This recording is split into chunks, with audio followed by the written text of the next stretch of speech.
runs America? I guess that's the $10,000 question, isn't it? Maybe it's the $10 billion question.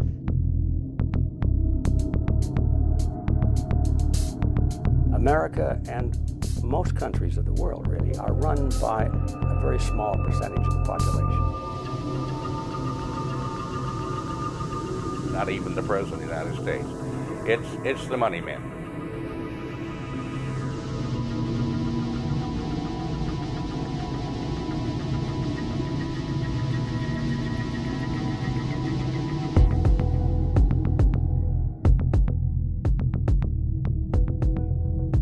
Obviously, the people in government aren't always the ones getting rich, so then you have to ask who are the ones behind it that are really getting rich, that are enjoying the benefits of this ripoff.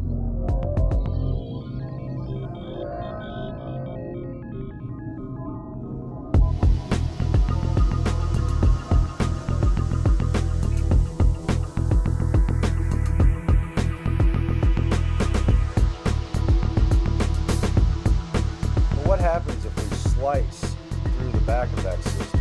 Set aside the system, you know, how you approach the power of the United States of America, how you lobby for a bill, how anyone can become president, how anyone can appeal to the people and ask for them to be voted into office.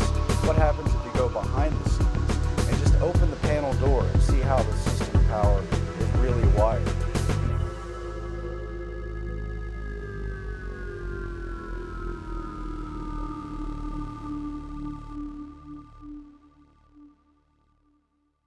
The interests of the American public have no bearing in the direction of the country, in the policy decisions. It doesn't matter which party we're talking about either. Republicans, Democrats, it's all the same thing. There is no voice for the people. I think we're being controlled by a relatively small group of extremely powerful individuals that are pretty much pulling the strings behind both major parties, as well as the economic and financial institutions. We're supposed to have the people being represented by the Congress, and this is a check and balance system.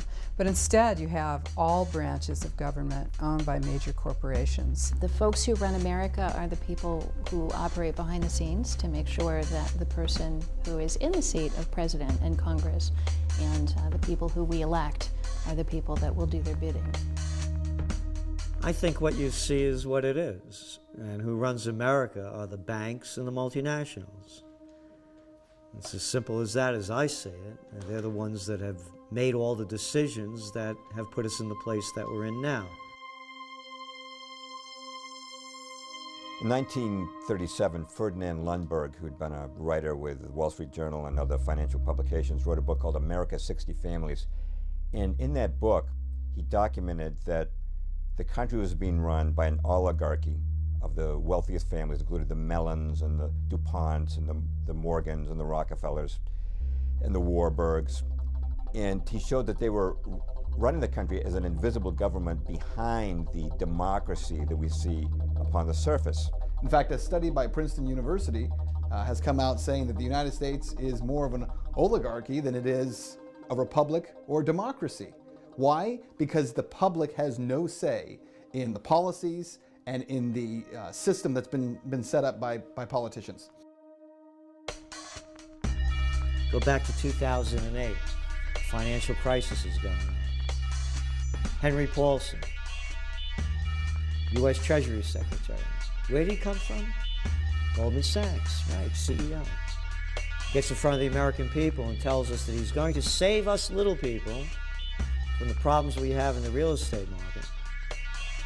But in order to do that, we have to bail out the too big to fails. Too big to fail. 4 words. Shows you who's running the country. Capitalism, there's no such thing as too big to fail. It's fascism. It's a multinational takeover. We bailed out the banks. It's the unseen people that I'm more concerned about, really, because there's got to be someone, somewhere, that creates the agenda that all these people must follow.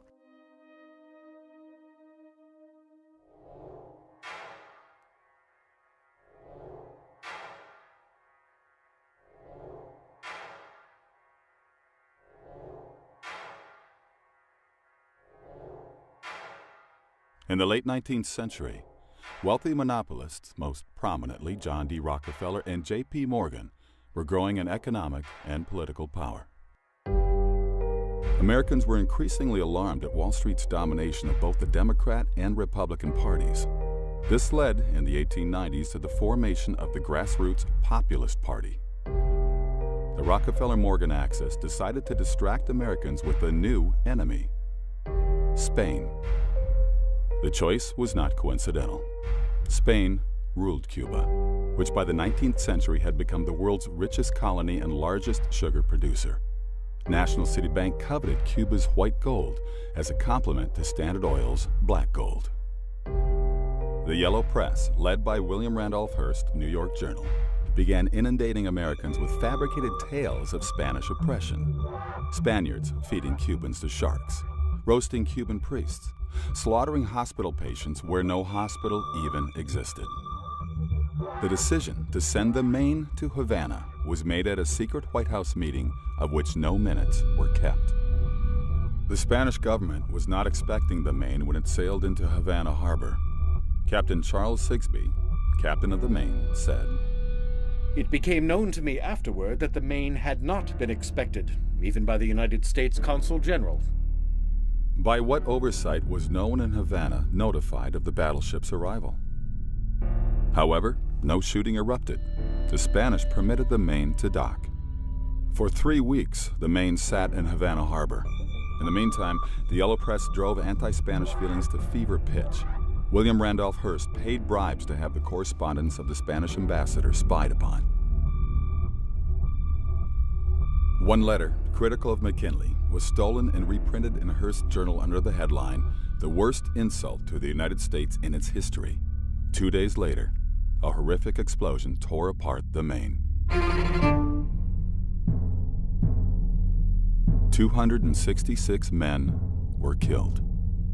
A U.S. Naval Court of Inquiry attributed the explosion to an external device, but was unable to assign any blame.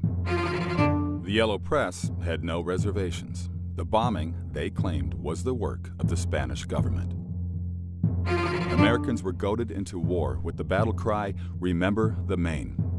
Here, Spain is depicted as a semi-human brute, its bloodied hand on the grave of the Maine and its foot trampling an American flag. The war was immortalized in American public memory by one-sided naval victories. Teddy Roosevelt and his Rough Riders. And the charge up San Juan Hill. But did Spain really sink the Maine? All Spanish documents reveal that Spain wished to avoid war with America at all costs. Her mostly wooden navy could not hope to compete with the modern U.S. Navy, which consisted increasingly of steel ships. Admiral Cervera, who commanded Spain's Atlantic Squadron, warned his government of our lack of everything that is necessary for a naval war, such as supplies, ammunition, coal, provisions, etc. We have nothing at all. A provocative act against America, such as sinking the Maine, was clearly the last thing desired by the Spanish. But who did want to sink the Maine? Detectives often solve crimes by examining who profited from them. To help finance the war, the Rockefeller's National City Bank loaned the U.S. government $200 million. No income tax then existed. To help repay the loan, a telephone use tax was levied on the American people. It remained in effect for over a century. The loan was negotiated by Assistant Treasury Secretary Frank Vanderlip. After the war, National City Bank made Vanderlip its president. In that capacity, as we will see, he participated in the infamous Jekyll Island meeting, where the Federal Reserve Bank was secretly created. Mark Twain wrote, "When the smoke was over, the dead buried, and the cost of the war came back to the people, it suddenly dawned on us that the cause of the Spanish-American War was the price of sugar." The Rockefeller-Stillman National City Bank benefited most directly from it, for Cuba, soon afterward, became dotted with National City branches, and the Cuban sugar industry gravitated into national cities' hands. The Spanish-American War was the first war that persuaded Americans that the purpose of our military was not just self-defense, that we had to go overseas and fight wars on other people's behalf. And that became a pattern that continued ever since.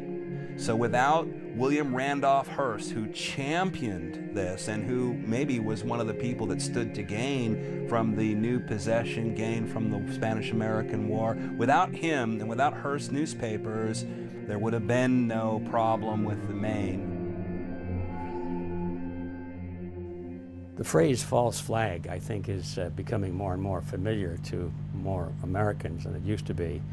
First time I ever heard that phrase was probably about 20 years ago, and I thought, what does this mean? I think many Americans are still in that category. What does that mean? Well, first off, so people understand what we're talking about with false flags, that goes back to the days of the old sailing ships, and everybody had their country's flag. And the idea was, you know, it took a long time for two sailing ships to approach each other, and so they wanted to get up close so they could attack, and so they would put another country's flag up. You know, say they were pirates, they'd put a British flag up and then get right next to you. Then they'd run up the pirate flag and board your ship. So that's where it became known as a false flag. The event seems to be something other than what it truly is. False flags, when you cover them, first of all, it's a tough term to even use, right? Because as soon as you say false flag, we've started conditioning people to see that as conspiratorial. And when anything's conspiratorial, that means it's not true, right? Because if you listen to most media, a conspiracy theorist or conspiracies are all urban legends, right? They're all myths. When in fact, there are many, many conspiracies all throughout American history and world history. It's not even controversial to say that the United States has used false flag because it's now documented. It's a part of history. General Smedley Butler wrote a book after World War I that I've read, and I know many of your viewers have as well. War is a racket. And indeed, in many ways it is. And I think that we have noticed over the years that some of the events that led up to war were not accidental. I found myself going back and looking at World War I, World War II, the Vietnam War, everything. Could we have been lied to about everything? And that was my fearful kind of approach to this is that even possible? I would say they always follow a specific formula of create as much fear and trauma as possible. And then in that traumatization of the public, they're eliciting a specific psychological response. And that response is a cry for protection.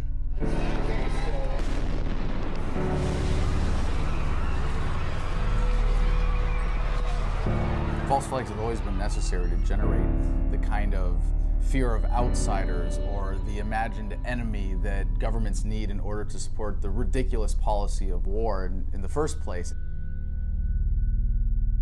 Stage one is brute force.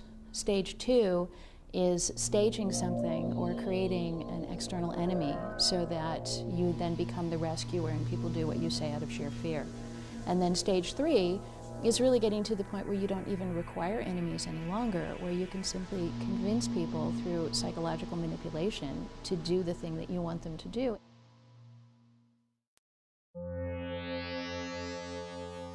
(1915). World War I is underway. Britain is at war with Germany. America has not yet joined the conflict. May 7th. A British ocean liner, RMS Lusitania, is on her way from New York to England. Nearly 200 Americans are among the passengers. 2:10 p.m., off Ireland's southern coast, a torpedo from a German U-boat strikes the Lusitania. More than 1,000 on board lose their lives. On both sides of the Atlantic, the public is told the Germans sank the Lusitania simply to kill women and children.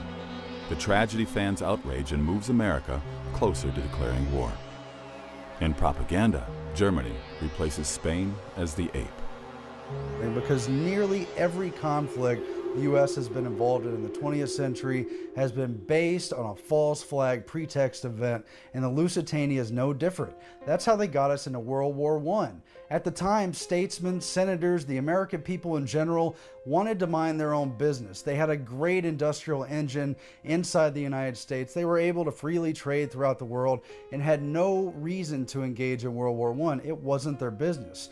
But unfortunately, the moneyed powers had other interests at hand. At that point in the war, passenger ships and merchantmen were being armed. They'd been given orders to ram submarines. The submarines had no choice but to fire without warning. Why did the Germans really sink the Lusitania? Because her hull was loaded with munitions. 6 million rounds of rifle ammunition, over 50 tons of shrapnel shells, and more than 60 tons of military explosives, including aluminum powder and gun cotton. The Lusitania was struck by a single torpedo, followed moments later by a massive explosion. The mighty ship disappeared beneath the waves in just 18 minutes. At the U.S. hearing investigating the incident, a critical piece of evidence went missing. President Woodrow Wilson ordered that the Lusitania's original manifest listing her munitions be hidden in the archives of the U.S. Treasury. Even more significant, evidence the Lusitania was deliberately sent to her doom. That the Lusitania was hauling munitions to the British that were going to be used against Germany in the war. And so the Germans took it out of the game. Prior to the incident, Winston Churchill, then head of the British Admiralty, had ordered a study done to determine the political impact if the Germans sank a British passenger ship with Americans on board. President Woodrow Wilson's top advisor, Edward Mandell House, was in England at the time as Wilson's emissary. In the morning, on the day the Lusitania sank, House met with Edward Grey, Britain's foreign minister. House recorded, "We spoke of the probability of an ocean liner being sunk, and I told him if this were done, a flame of indignation would sweep across America, which would in itself probably carry us into the war." House and Grey then met with King George V at Buckingham Palace. House wrote, "We fell to talking strangely enough of the probability of Germany sinking a transatlantic liner. The king said, 'Suppose they should sink the Lusitania, with American passengers on board.'" That afternoon, the Lusitania was torpedoed. The British Admiralty had been well aware of a U-boat's presence in the South Irish Sea, from decoded intercepts of German naval communications and reports of the sub's activity in that region. Contrary to protocol, no warships were sent to escort the Lusitania, even though 4 destroyers were lying idle in the nearby port of Milford Haven. Commander Joseph Kenworthy, then in British Naval Intelligence, wrote, "The Lusitania was sent at considerably reduced speed into an area where a U-boat was known to be waiting, and with her escorts withdrawn." 2 leading books in this affair are The Lusitania by British historian Colin Simpson and Room 40 by Patrick Beasley. Beasley, considered the leading authority on the history of British naval intelligence, wrote, "I am reluctantly driven to the conclusion that there was a conspiracy deliberately to put the Lusitania at risk, in the hopes that even an abortive attack on her would bring the United States into the war." When the ship was blown up containing American passengers, it became the raison d'entrée into World War I. It was an outrageous and insidious enough event that Americans were reluctantly able to muster themselves and enter the war.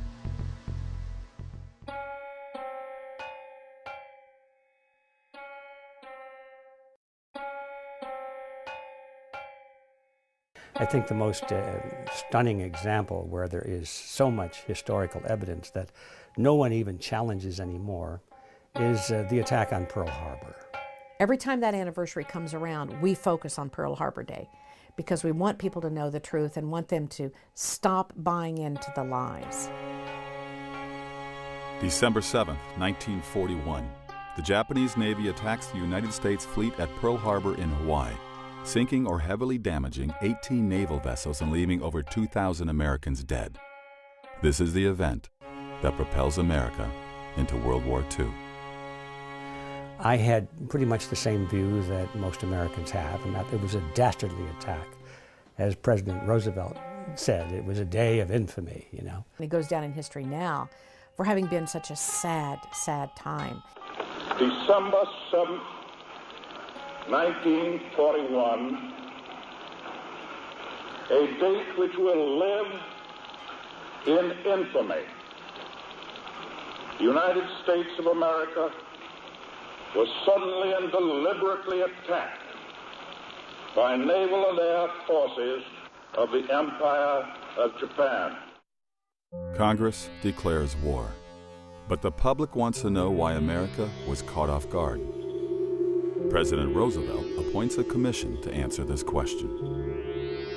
The Roberts Commission was headed by Owen Roberts, a Supreme Court justice friendly with Roosevelt. The Roberts Commission declared that Washington officials had discharged their duties in an exemplary fashion. The fault for Pearl Harbor, it concluded, lay with their commanders in Hawaii, Pacific Fleet Commander Admiral Husband Kimmel and General Walter C. Short, the Army commanders in Hawaii. It's alleged these men failed to take adequate defensive and surveillance measures. The words dereliction of duty blazed on headlines across the country. Kimmel and Short were flooded with hate mail and received multiple death threats. It was claimed their negligence caused the deaths of thousands of Americans. Some members of Congress said the pair should be shot. Kimmel and Short, however, protested the Roberts Commission findings. Roberts had run an unusual hearing. Initially, evidence was heard without being recorded. Statements not made under oath. Kimmel and Short were denied the right to question witnesses or have fellow officers serve as legal counsel. The Commission's report omitted significant testimony. But we know behind the scenes that FDR knew quite a bit more. He was warned. And even behind that, FDR's shadow cabinet of advisors in the Council on Foreign Relations were provocating things behind the scenes. The American people were never meant to know the truth. In 1944, a congressional resolution mandated the trials. That August, the Navy Court of Inquiry and the Army Pearl Harbor Board convened. At these proceedings, the attorneys for Kimmel and Short presented proof that Washington had complete foreknowledge of the Pearl Harbor attack, but had withheld this information from the commanders in Hawaii. We needed one thing, which our own resources could not make available to us. That vital need was the information available in Washington from the intercepted dispatches, which told when and where Japan would probably strike. It is my conviction that action by the Navy Department at any one of these significant dates in furnishing me the information from the intercepted messages would have altered the events of December 7, 1941.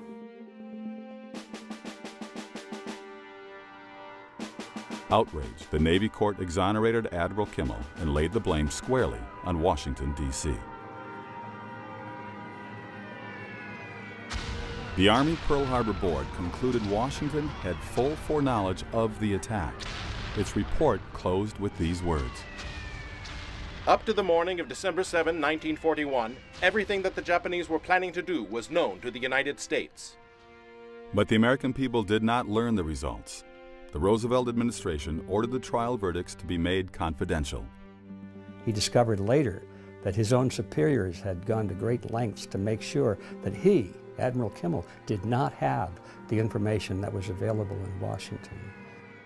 Why was the fleet in Pearl Harbor when Franklin D. Roosevelt ordered the U.S. Pacific Fleet to move from the west coast to Pearl Harbor?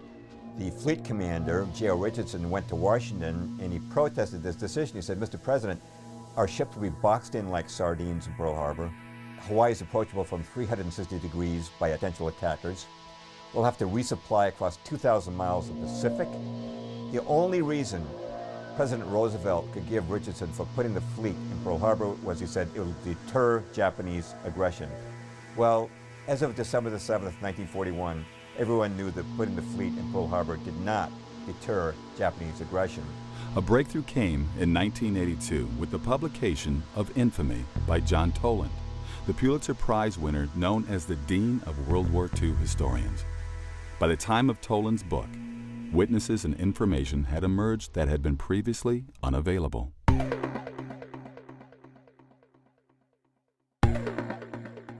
How did Washington know Pearl Harbor was coming?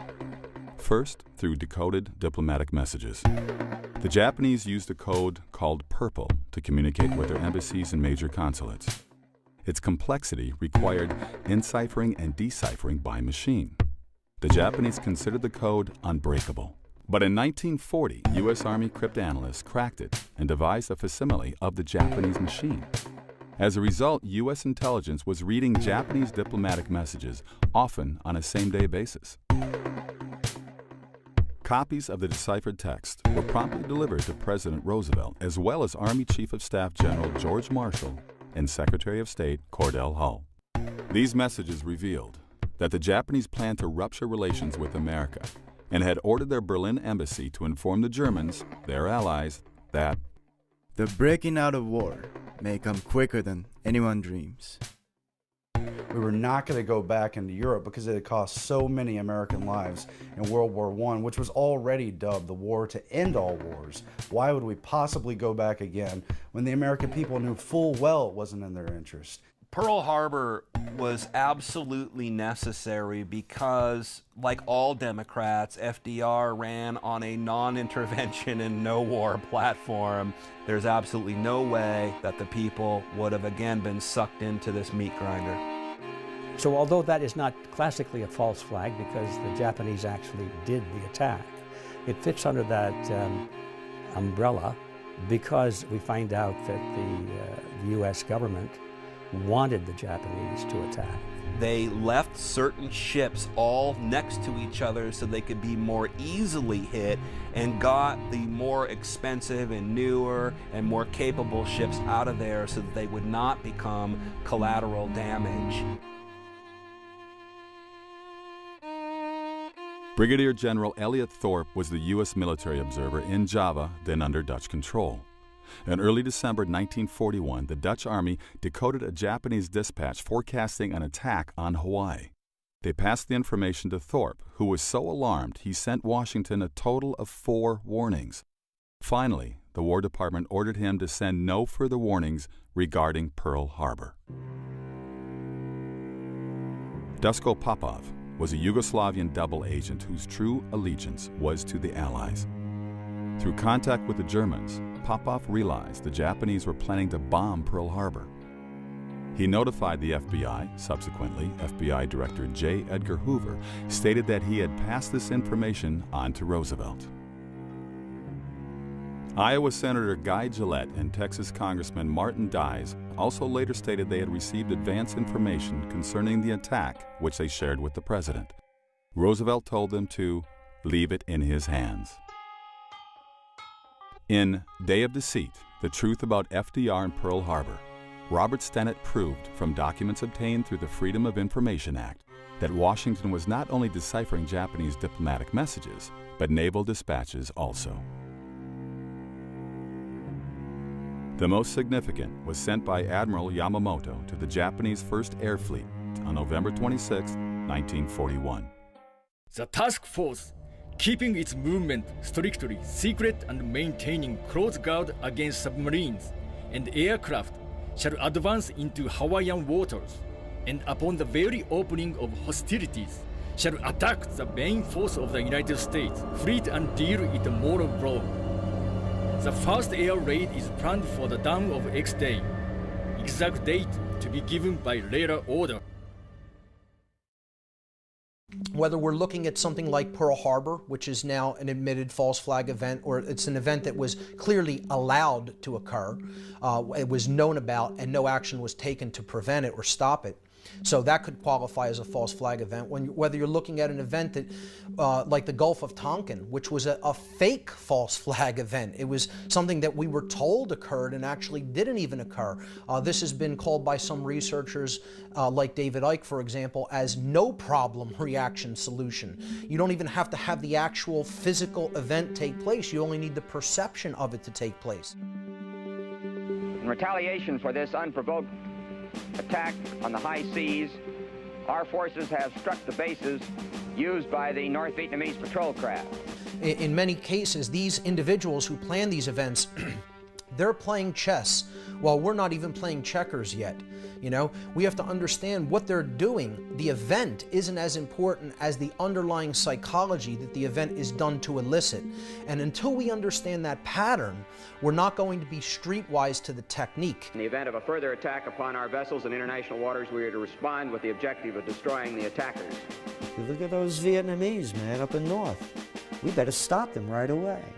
If we don't stop those communist North Vietnamese, they're going to take over South Vietnam, then Thailand, then Laos, and then Cambodia. And before you know it, those dominoes will be falling until they hit the shores of California. Now, you could say I sound like a lunatic for saying something so stupid. But that's what was being said back then, and I know firsthand because I was prime draft age of that time. These guys are professionals at it, and they know how to take advantage of it. And, of course, one of the most horrible ones in our lifetime was in August of '64 when Lyndon Johnson faked the Gulf of Tonkin. In 1964, Congress passed the Tonkin Gulf Resolution, authorizing President Lyndon Johnson to escalate the Vietnam War, to which he committed hundreds of thousands of troops. The justification given for the resolution was two alleged attacks on U.S. destroyers by Vietnamese torpedo boats in the Tonkin Gulf, August 2nd and August 4th, 1964. Johnson described the first attack as an unprovoked assault against a routine patrol. Actually, the destroyer was supporting a South Vietnamese military operation against the North. The second attack never occurred. Admiral James Stockdale, recipient of the Congressional Medal of Honor, was then a pilot stationed in the Tonkin Gulf. Later shot down, he spent 7 years in a POW camp. After returning home, he summarized his experiences in his book, In Love and War.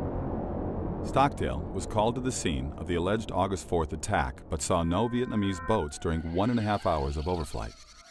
Well, I was over those destroyers for over an hour and a half, below 1,000 feet, lights off, watching everything they did. I could hear them chit-chatting on the radio, the Maddox and the Joy. They seemed to have some intermittent radar targets. I took it upon myself to get out there where they thought a boat was and try to kill it if they didn't. But it was fruitless. And I'd go down there and there was nothing.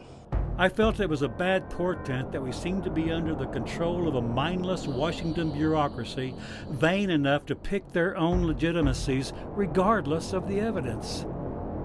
Today, very few people dispute that the Tonkin Gulf incident didn't take place. Later, it was revealed that the Tonkin Gulf Resolution was written before the alleged incident. The document was simply awaiting on an excuse to activate it. The whole Gulf of Tonkin incident, a lie by slimy little people like Robert McNamara and LBJ.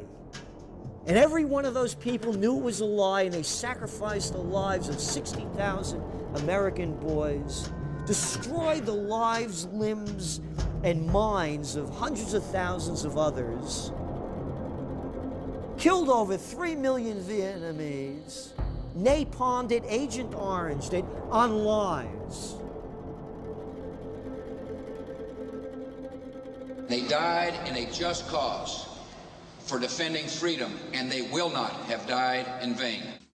The main justification currently given for the Iraq War, bringing freedom and democracy to the Iraqi people, was not the original reason presented. The next mushroom cloud you see, maybe one of Saddam Hussein's weapons. You remember that one?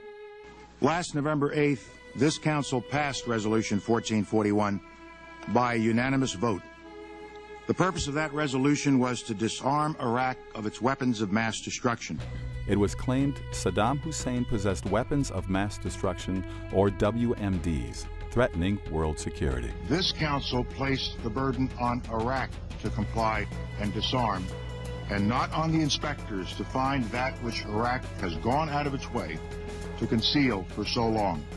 There is only one truth, and therefore, I tell you, as I have said on many occasions before, that Iraq has no weapons of mass destruction whatsoever. After the invasion, Chief U.S. Weapons Inspector David Kay acknowledged months of searching had turned up no weapons of mass destruction in Iraq. In his opinion, they hadn't existed there since the 1991 Gulf War. Why aren't there any war crime tribunals for these people? Who knew what when? Either you are with us or you are with the terrorists. In an interview with Scott Ritter, who was the UN's chief weapons inspector in Iraq, who affirmed that there were no weapons of mass destruction in Iraq after the original Gulf War of 1991. Weapons of mass destruction, I thought, you know, who could believe this? I mean, who's believing this yellow cake from Niger story and the whole thing? And still no accountability for the fact that we went into another country looking for weapons that weren't there, and we killed 500,000 people. One thing that the Bush administration did a very good job of, with the help of media, was to shift the focus away from any reality of weapons, terrorism. So what they did was the administration immediately shifted to, we're bringing democracy. Now look, part of the reason we went into Iraq was, the main reason we went into Iraq at the time was we thought he had weapons of mass destruction. It turns out he didn't, but he had the capacity to make weapons of mass destruction. But I also talked about the human suffering in Iraq. And I also talked the need to advance a freedom agenda. And still to this day, there are people, especially neocons, who believe that argument. That all these wars that we've had in the Middle East, which have again turned the Middle East into chaos, that have handed it over to Al-Qaeda so that we can go back, I guess, and fight them again later there, it was done so that freedom could come to an oppressed people. Colin Powell, who made such definite assertions before the UN, has admitted his claims were based on faulty intelligence. The little lying Colin Powell putting up phony information in front of the UN.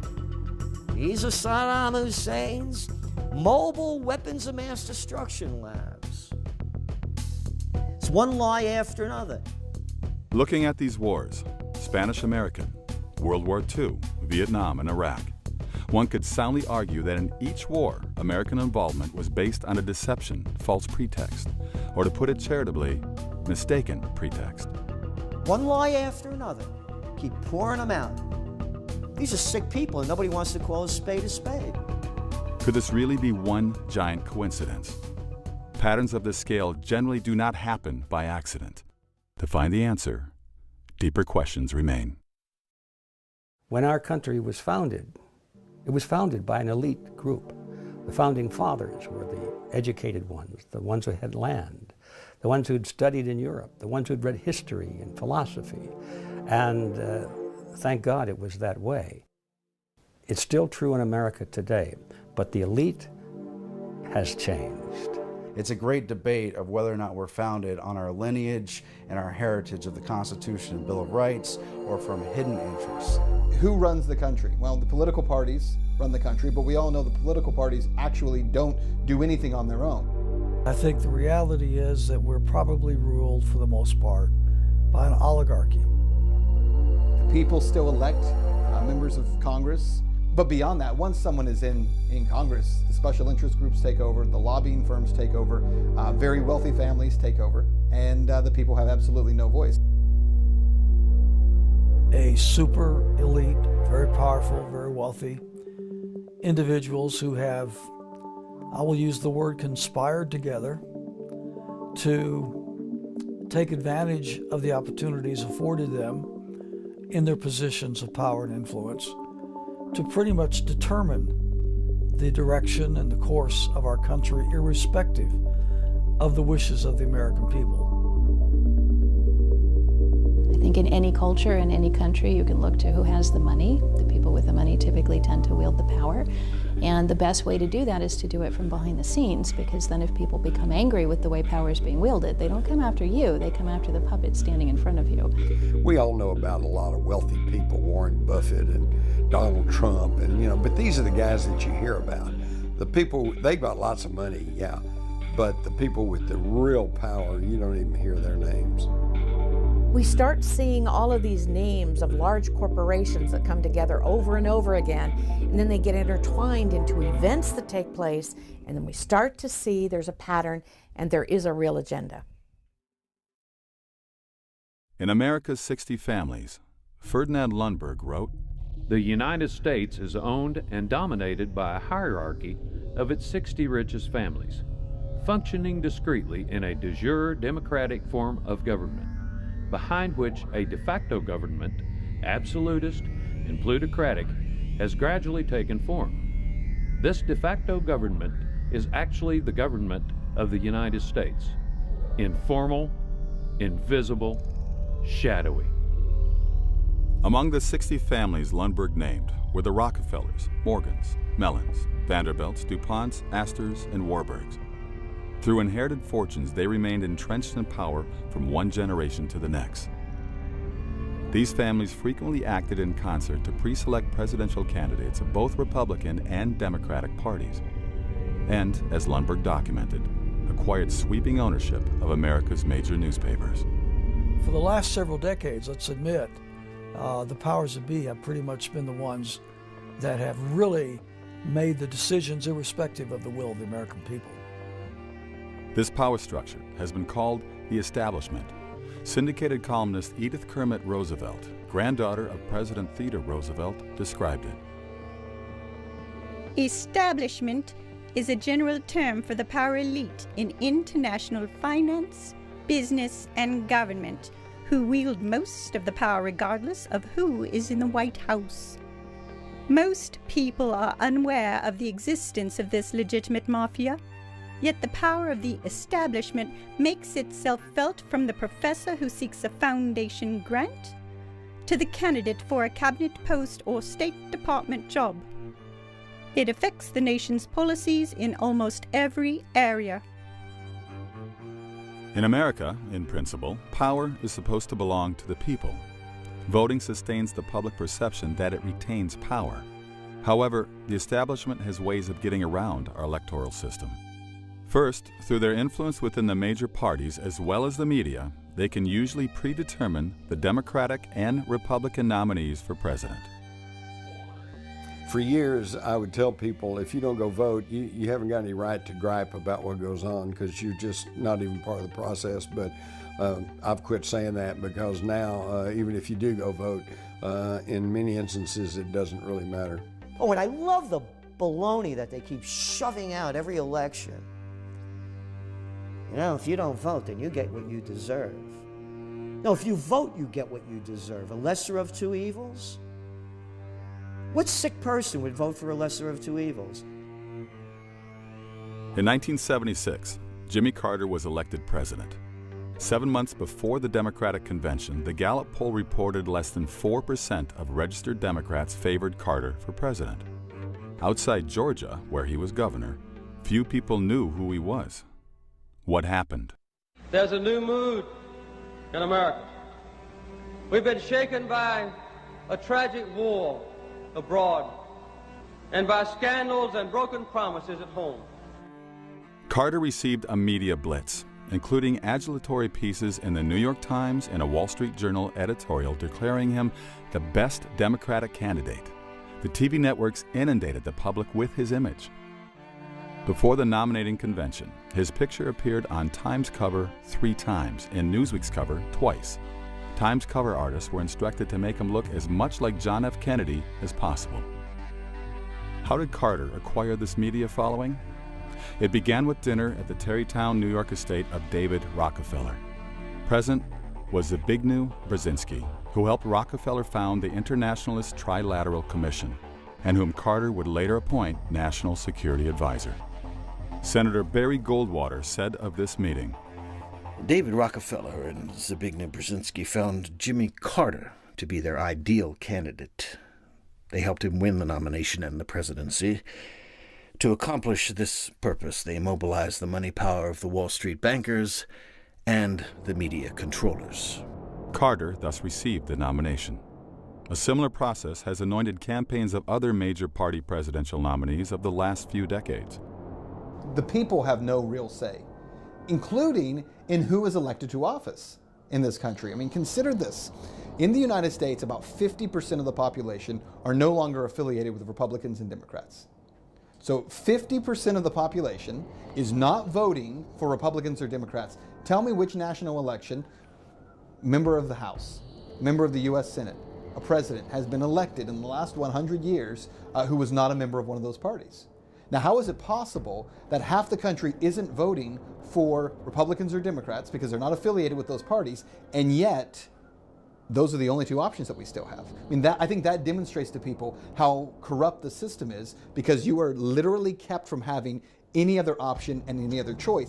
Because of the manipulation of the mainstream media, public education, most of the entertainment world as well as the political world, so many of the American people are sedated, and they do not engage in the areas in which they could make a difference. The good news is, I think we're hitting a tipping point where the people, you're now hitting critical mass, obviously, when you have 50% of the country that's no longer a part of it, where, it just takes a very small minority now to really push things in a different direction. We had George Bush trying to get reelected, and John Kerry was his adversary, alleged. As it turned out, there was massive electronic vote fraud in one of the swing states, Ohio. It turned out that John Kerry actually won. It was given to Bush. A year or so later, there's a young law student down in the University of Florida, and John Kerry is speaking down there. And the law student had the cojones to go over and get in front of the microphone when they asked him, when they opened it to questions. And he asked John Kerry, how come he didn't make more of a squawk about this? And he says you won the 2004 election. Right. Isn't that amazing? Isn't that amazing? You won in 2004. It was obvious he had won. It would have made the difference between not only him being president, but what a different party would be in, and it was a very powerful question. You know what the response was? John Kerry gave a little nod or something, because the next thing we know, there's a goon squad of about 6 that come and drag the young law student right out of the auditorium.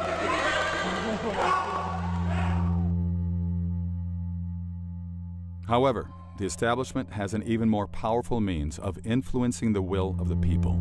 The most important is the Council on Foreign Relations, or CFR, headquartered in New York City. Though virtually unknown to the public, the council dominates cabinets of both Republican and Democratic presidents.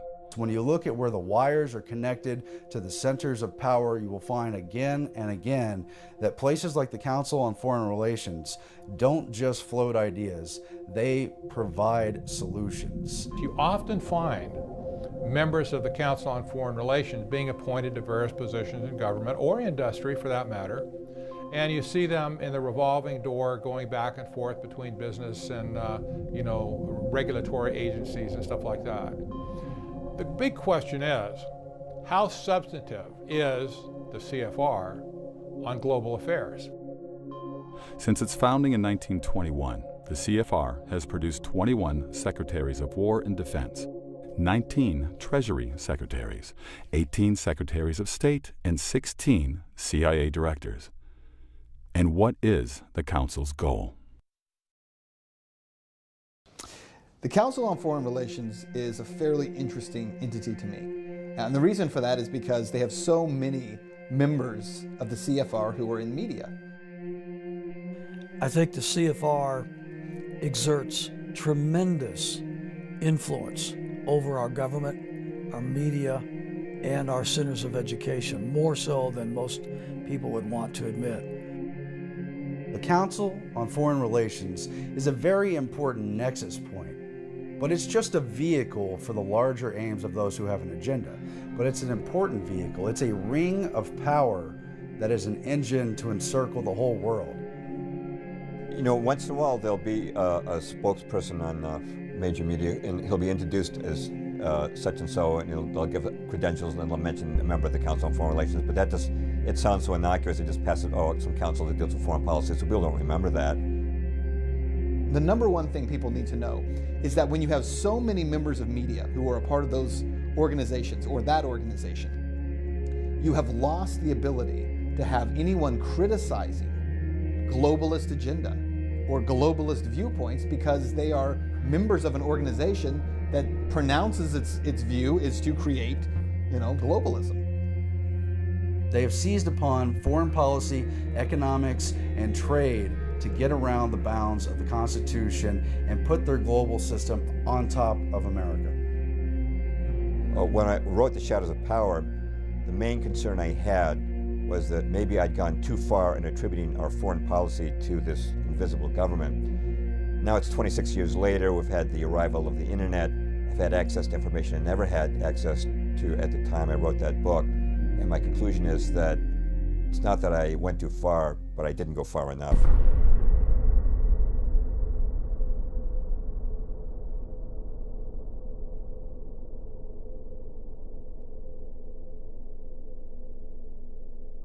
When the Council on Foreign Relations was formed, and the decision was made at a dinner at the Majestic Hotel in Paris in 1919, after the bankers got the word that the Senate had rejected the Versailles Treaty, so we weren't going to become embroiled in the League of Nations. So there was an organization created. It was in Britain, it was the Royal Institute of International Affairs. In America, it was the Council on Foreign Relations, like sister organizations. These roundtable groups were put into formation to steer nations and steer their policies, rather than control them overtly through direct leadership.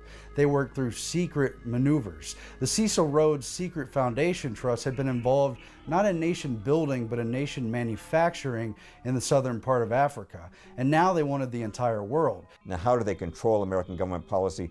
The number one way is by serving as a recruiting ground, the recruiting ground for cabinet level positions.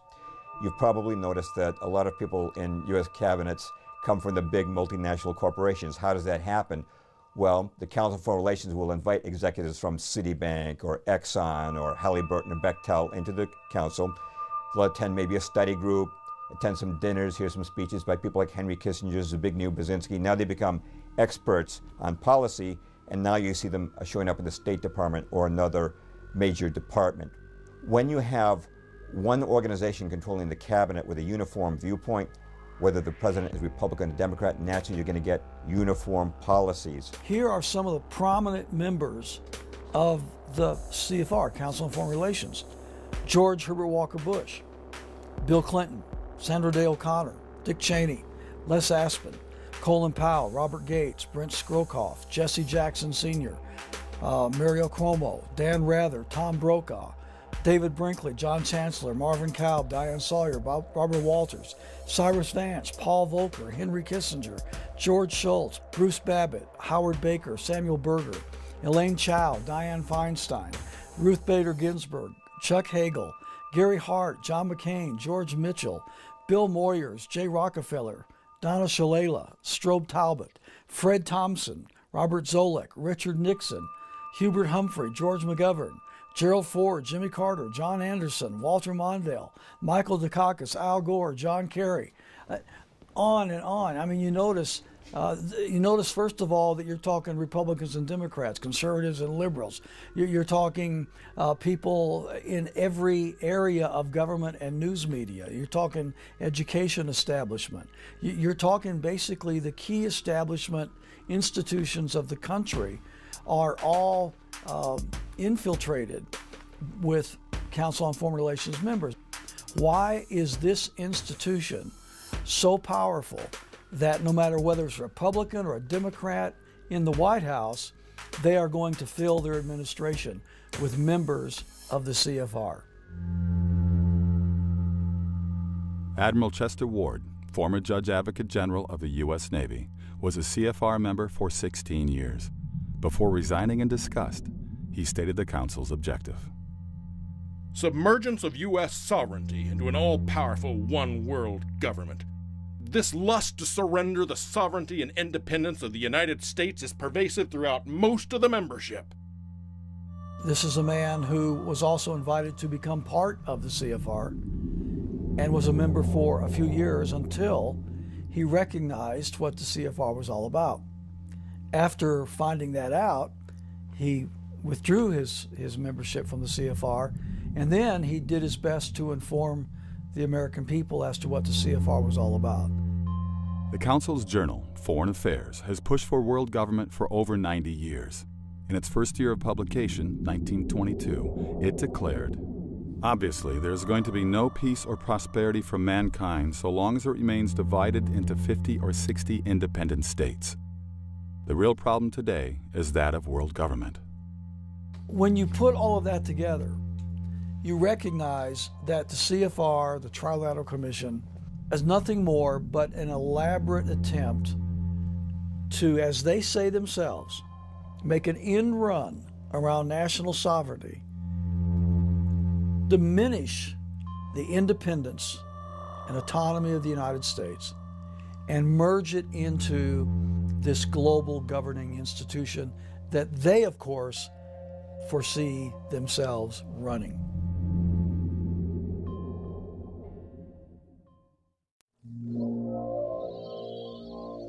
I mean, my goodness, we're going toward everybody having a little bit and nobody having a whole lot, except for the elite. And we're going towards seeing all of our jobs taken away and put into another country. That's your world government for you. That's not benefiting the people in this country. So I absolutely, I abhor the idea of world government. And I'm afraid that what we're going to see is the demise of many of our countries in the attempt to formulate this one big structure. And it's obvious to see, okay, there are these very rich and powerful people meeting at, under the guise of the CFR or the Bilderberg Group or a bunch of other things. But it really doesn't matter. The fact is the superclass exists. That's the problem. So whether it's a Brussels, whether it's a World Trade Organization, whatever it might be, it's still built on the premise of how do we steal the most amount of money that we can, put it in the hands of the fewest, and tell everybody else what to do. It's not primarily driven by political ambition, it's driven by economic ambition. And just the fact that I mentioned that might change the flavor of the conversation, because talking about economics is a little bit different than just talking about politics. And one of the reasons, again, that the American experiment here is not working too well right now as far as Congress is concerned is because Congress is not an economic animal, it's a political animal. What is world government? Simply stated, one regime ruling the planet. I don't think anything's intrinsically wrong with the one world government. In fact, I think obviously we are just one humanity, and eventually we're going to get to that. I can see perfectly well that there'll come a time when somebody's going to say, hey, where are you from? You're going to say, I'm from Earth. Okay? But the problem is, are we going to do this voluntarily? And are we all going to agree that we're going to have a world government and that we all have some sort of representation and the thing's done equitably and fairly, or are we going to have a handful of wealthy, egotistical, sometimes psychopathic people who want to control the world who are going to foist it off on us? And unfortunately, this is what's happening right now. I think what any subject of the New World Order would have to be concerned with is who basically is going to end up calling the shots. Obviously, most people aren't thinking it all the way through. They have to realize that there's a difference between just saying we should have world government to put an end to war and then asking the next question, but wait a minute, what kind of world government will this be? It might even be worse than war. Countries act as a check and balance on each other. If one nation becomes despotic, another nation can rise up and stop it. If you had a one world government, it would set up the most unrestrained tyranny in history. Already in the United States, with a population of over 300 million, you may be able to meet your representative, but your likelihood of knowing your representative as an average citizen is next to nothing. You may not even know who he or she is. It only works in utopia. And so while this is something we might all strive for, without a massive shift in global consciousness, it's impossible. Such a development is less remote than it may sound at first. It is being established progressively now. Modeled in Europe, where once mighty nations that oversaw empires such as Britain and Spain are becoming more like provinces of the European Union. Parliaments of EU countries grow increasingly subservient to the European Parliament. Laws are becoming more uniform throughout the Union. National currencies are consolidating into the euro. The European Court of Justice can issue arrest warrants against citizens of member countries. Advocates of world government are planning a universal version of the EU model for the entire planet. When you give up your identity as an individual nation, what you're essentially doing is giving up the identity of your people and the individuals within your society. Now they're just part of this kind of globalist worldview, and they don't have value anymore. So when we see what's happening in the Veneto region, when we see Scotland now saying that they are looking for independence, when we see Catalonia saying they want independence, if you believe in individual liberty, you should celebrate those movements, because what those entities are essentially saying, as people, as individuals, we believe that we're more than just a member of your larger European Union, your larger global union, and instead we want to be able to create goods and services, be paid for our labor, be paid for our work, and if we have to pay taxes, we should see a return on those taxes within our own communities. In a globalist world, you never see that return. Globalists justify world government by promising peace and prosperity. Their traditional argument has been that nothing is worse than war.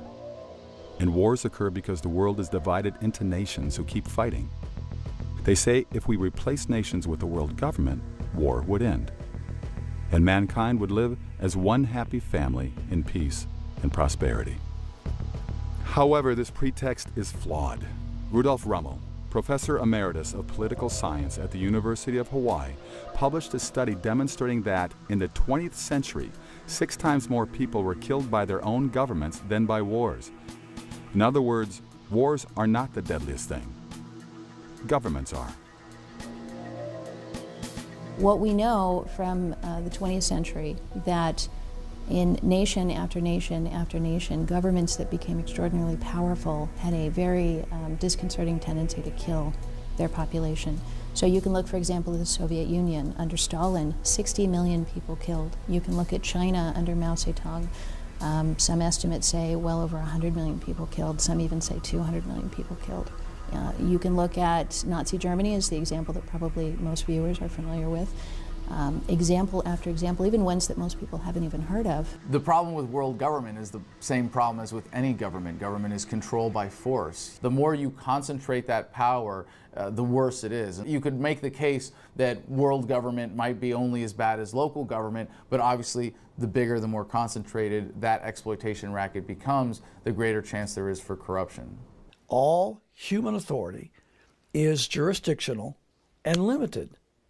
So whenever you violate that and you create a regional government and then a multi-regional government and then a global government, by very nature you have squelched and expunged the fundamental tenets and principles of liberty, natural rights, freedom, sovereignty under the states, individuals. It's all gone. If we had a world government, who would run it? Globalists like to point out that international alliances have defeated dictators like Saddam Hussein.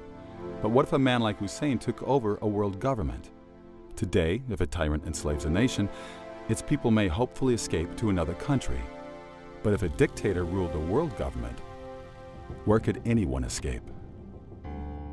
America's founding fathers recognized the dangers of concentrating power. They therefore split government power into 3 branches.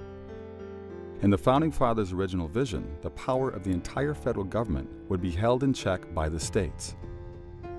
Decentralization of power has spared Americans the oppression of totalitarian dictatorships that other nations have known. James Madison, known as the father of the U.S. Constitution, said, "The accumulation of all power, legislative, executive, and judiciary, in the same hands may justly be pronounced the very definition of tyranny."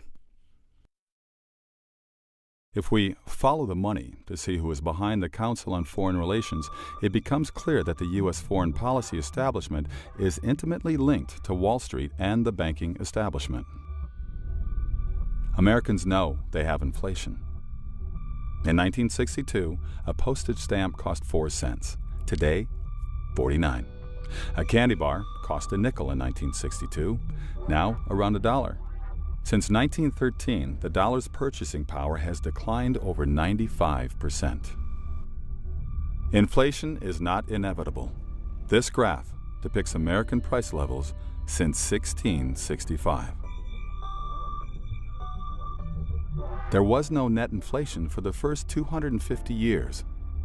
Inflationary blips occurred as during the American Revolution, War of 1812, and Civil War, when the United States printed large quantities of money to pay for those conflicts. Increasing the supply of money diminishes its value, making prices rise. But notice after the wars, money always returned to its normal value. A dollar was worth the same in 1900 as 1770. During World War I, our currency inflated, but instead of resuming to its normal value afterwards, American dollars, stable for 250 years, began rapidly and permanently losing value. This change came from one factor: creation of the Federal Reserve Bank in 1913. The Federal Reserve is the most important part of the American government's racket of exploitation, and that's important to remember, that it's not about the wars, it's not about the police state, it's not about the business regulations. Those are all how. The why is power and money. Time to pay attention, because the Federal Reserve has taken over the engine of the country and completely made it subservient to interest other than the actual country. First off, it's not federal, and second off, it has no reserves.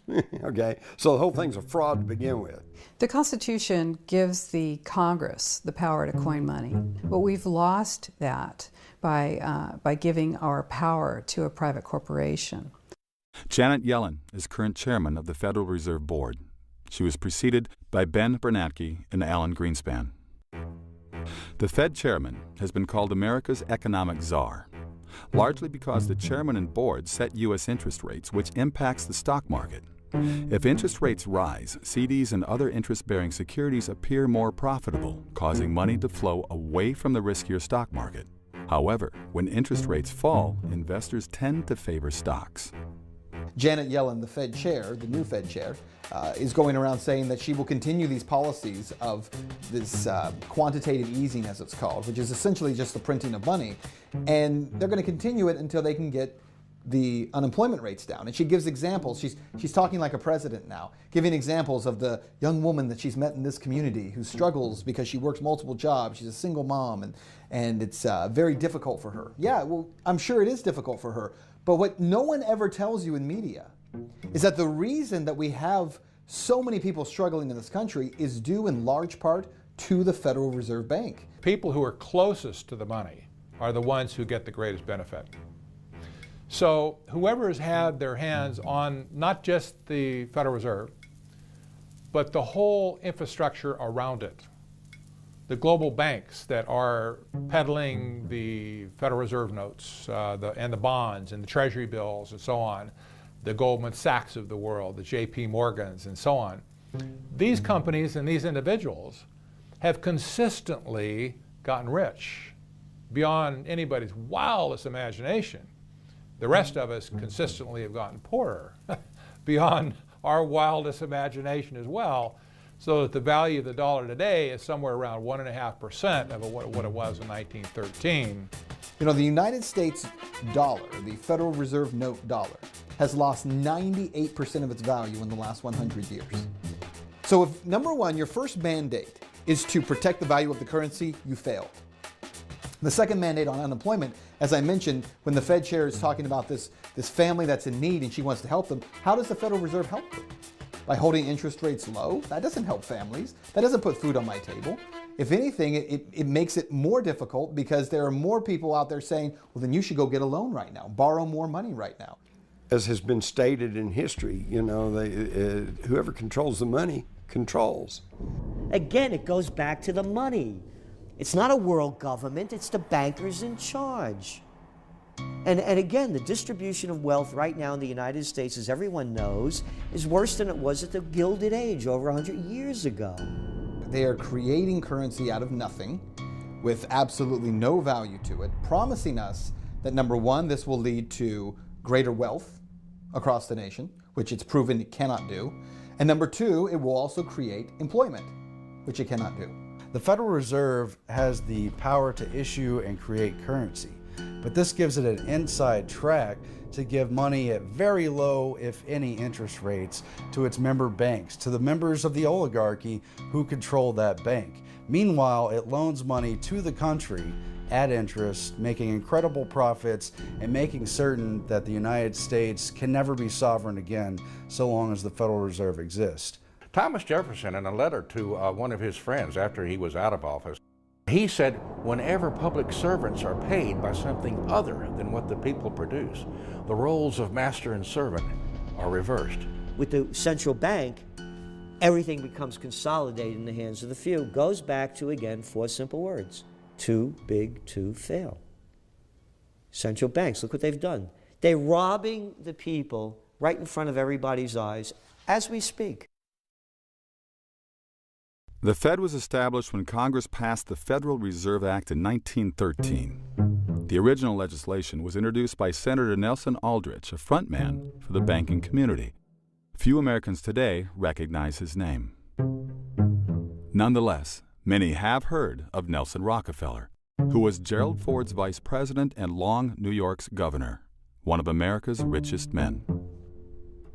His full name? Nelson Aldrich Rockefeller, named for his grandfather, Nelson Aldrich. Aldrich's daughter married John D. Rockefeller Jr., and his son Winthrop became chairman of the Rockefeller Chase National Bank. When Nelson Aldrich spoke on Capitol Hill, insiders knew he acted for the Rockefellers and their allies. The legislation Aldrich introduced, which became the Federal Reserve's basis, was crafted by several of America's richest bankers. At a secret 9-day meeting in 1910 on Jekyll Island off the Georgia coast. At that time, Jekyll Island was an exclusive retreat for the wealthy elite. In attendance were agents from the world's 3 greatest banking houses, those of John D. Rockefeller, J.P. Morgan, and the Rothschilds.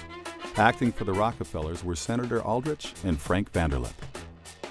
Representing the Morgan interests were Benjamin Strong, head of J.P. Morgan's Bankers Trust Company, Henry Davison, senior partner in J.P. Morgan & Company, and Charles Norton, head of Morgan's First National Bank of New York.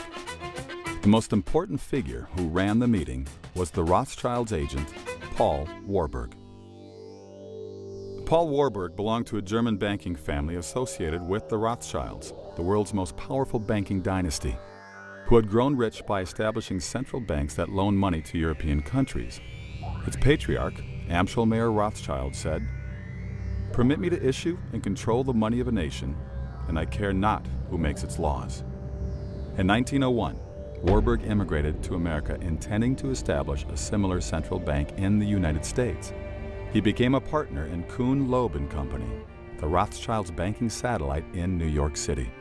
Who controls the Federal Reserve is pretty secretive, but for the most part we understand who controls it, and we know many of the families specifically involved, and it's what's known as the Eastern Establishment, many of the banking houses that have come to dominate the 20th century, and of course the robber barons who became monopolists of the major industries of the U.S. The Rothschilds had long been allied with America's 2 foremost banking families, the Rockefellers and Morgans, providing the seed money for John D. Rockefeller's Standard Oil Company and helping bail out J.P. Morgan when his firm was financially distressed. The axis of Warburg, Rothschild, Morgan, and Rockefeller and their Wall Street confederates became known as the Money Trust. President Wilson named Paul Warburg vice chairman of the Federal Reserve Board. Benjamin Strong was appointed to run the New York Fed, the system's nucleus. The men who had secretly planned the bank now controlled it. At the time, Congress and the public had no inkling of the Jekyll Island meeting. Paul Warburg's annual salary at Kuhn Loeb had been $500,000, equal to well over $10 million in today's dollars. He relinquished that for a Federal Reserve position that paid $12,000. Warburg knew it would be far more profitable to control America's interest rates and make the stock market rise or fall at will. Congressman Charles Lindbergh Sr., father of the famous aviator, helped lead the fight against the Federal Reserve Act. In 1913, he declared on the floor of the House, "This act establishes the most gigantic trust on earth. When the President signs this act, The invisible government by the money power proven to exist by the money trust investigation will be legalized. The money power overawes the legislative and executive forces of the nation. I have seen these forces exerted during the different stages of this bill. From now on, depressions will be scientifically created. The new law will create inflation whenever the trust wants inflation. If the trust can get a period of inflation, they figure they can unload stocks on the people at high prices during the excitement, and then bring on a panic and buy them back at low prices. The people may not know it immediately, but the day of reckoning is only a few years removed. The day of reckoning, Lindbergh predicted, came with Black Thursday and the great crash of 1929. The crash wiped out millions of small investors, but not the money trust. Warburg, Rockefeller, Morgan, Bernard Baruch, and other top insiders had already exited the market. Although friendly biographers attribute their perfectly timed departure to their fiscal wisdom, fiscal foreknowledge of the Federal Reserve policy they controlled rigged the game in their favor. The Federal Reserve nearly doubled the discount rate between January and August of 1929. The bankers also pressured stocks down by heavily selling the market short and massively calling loans on investors who had borrowed to invest in stocks, forcing the borrowers to sell stock to repay the loans.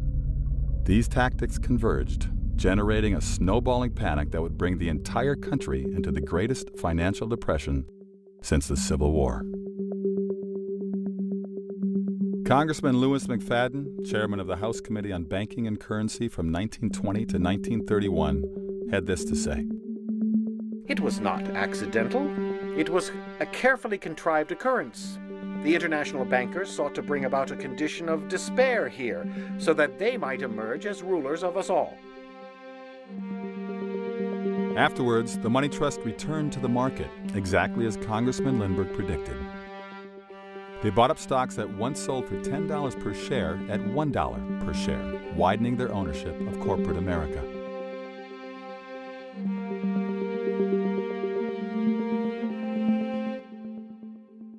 Well, the Fed affects prices by devaluing the dollar. So every time you devalue the dollar by a little bit more, it costs that much more to purchase a good.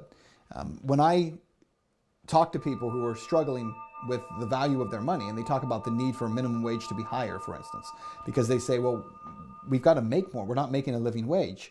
What they never seem to connect is the fact that part of the reason they don't make a living wage is because the value of what they're being paid continues to drop.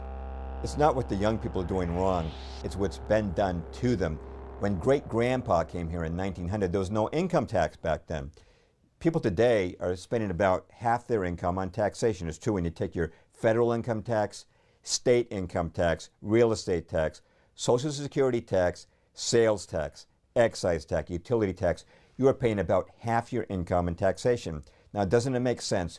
If you pay half your income to taxes, you'll need 2 jobs to maintain the same standard of living that 1 job used to pay for. So if you understand who these people are, and you understand what their mission is and how they think and what their ideology is, then most of the mysteries of the modern world, of how come we're getting into this mess, or why are we doing this and so forth, they become easy to answer. If you don't understand that little twist of that word really runs America, it's not the voters, then all of these things remain a mystery to you. Who's the guy that deregulated the Glass-Steagall Act and the banking acts that were put together in 1933, following the crash of '29, because of what Wall Street and the banks did? Robert Rubin, under Clinton. Where was he from? Goldman Sachs. Who's the head of the European Central Bank? Mario Draghi. Where's he from? No. European director of Goldman Sachs. Who's the fellow that's running the Bank of England? Mark Carney? Oh yeah, him. Where's he from? Goldman Sachs. And it's the bankers, it's the heads of international corporations, it's the existing power structure. And people say, well, if we don't have government, we won't be protected from the evils of rich people. And it's like, no, I'm sorry. When you have a government, what you have done is put an army of enforcers at their disposal. The United States is run like a major corporation. The 20th century in the United States has been one of centralization, as it has been around the world. It's partly due to the rise of technology, and it's partly due to the consolidation of these banking powers. So who really runs America?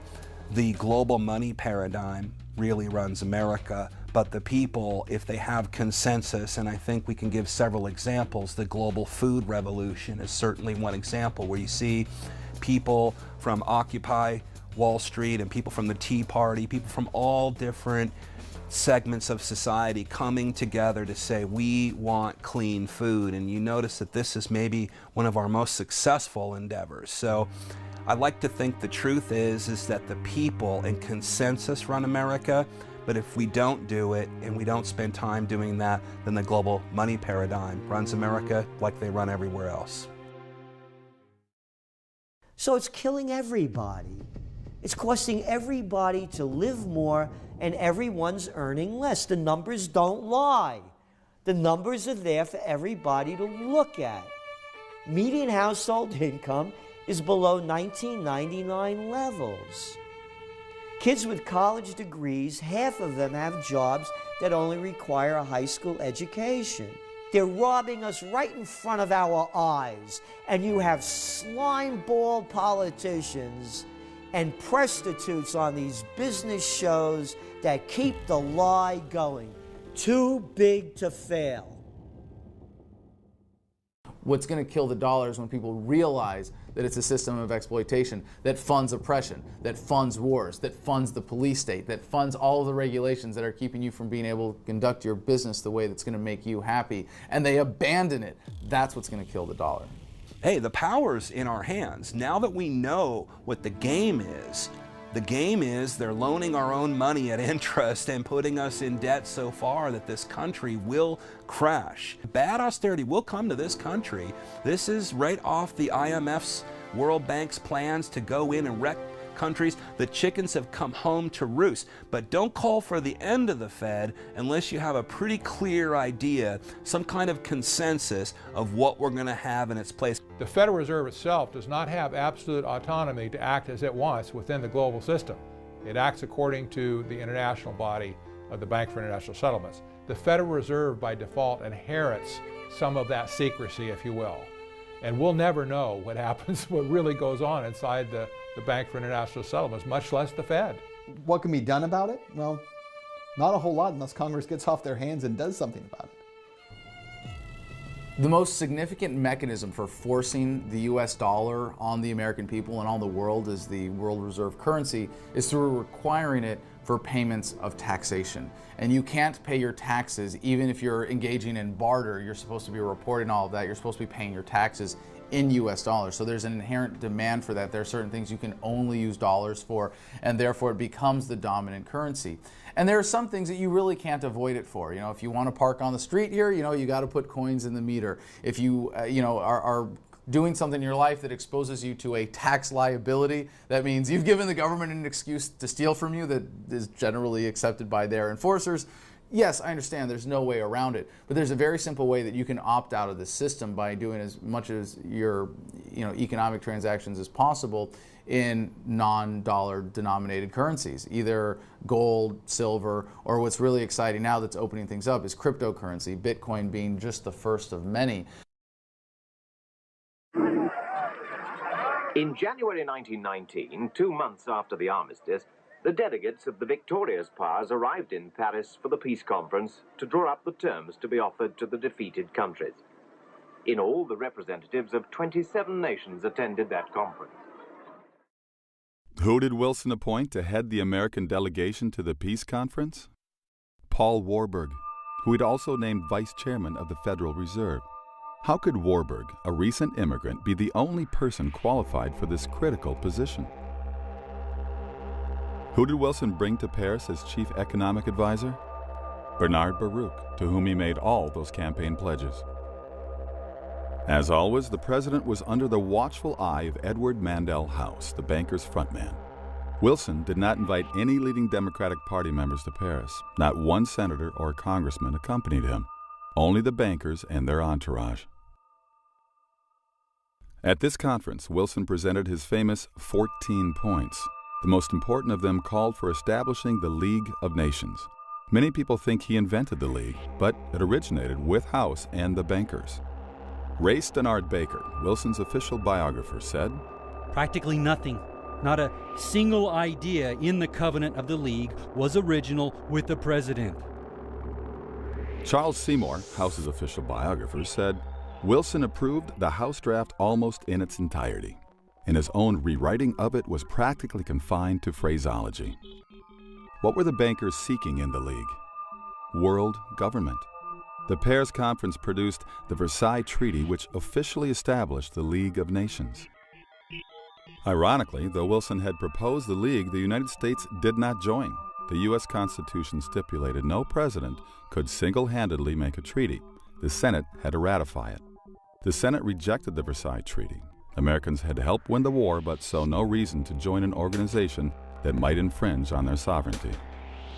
When news of the Senate vote reached Paris, the bankers reacted swiftly. They held a series of meetings and resolved to form a new organization in the United States. Its purpose would be to change the American opinion so the nation would accept world government. In 1921, that organization was incorporated in New York City as the Council on Foreign Relations. The Council's original roster reveals that most members were bankers or lawyers affiliated with J.P. Morgan and Company. For example, Morgan's personal attorney, John W. Davis, was the CFR's founding president. Morgan's attorney, Paul Cravath, was founding vice president. Morgan's partner, Russell Leffingwell, was first chairman. Since this looked unsuitable for a Foreign Affairs Association, the Council diversified its roster by adding professors. However, these came from universities receiving large grants from the Morgan interests. The professors, carefully screened, could be relied on to attend Council meetings, then return to the universities and preach the glories of global government. By the late 1920s, the Rockefellers had brought their people into the Council.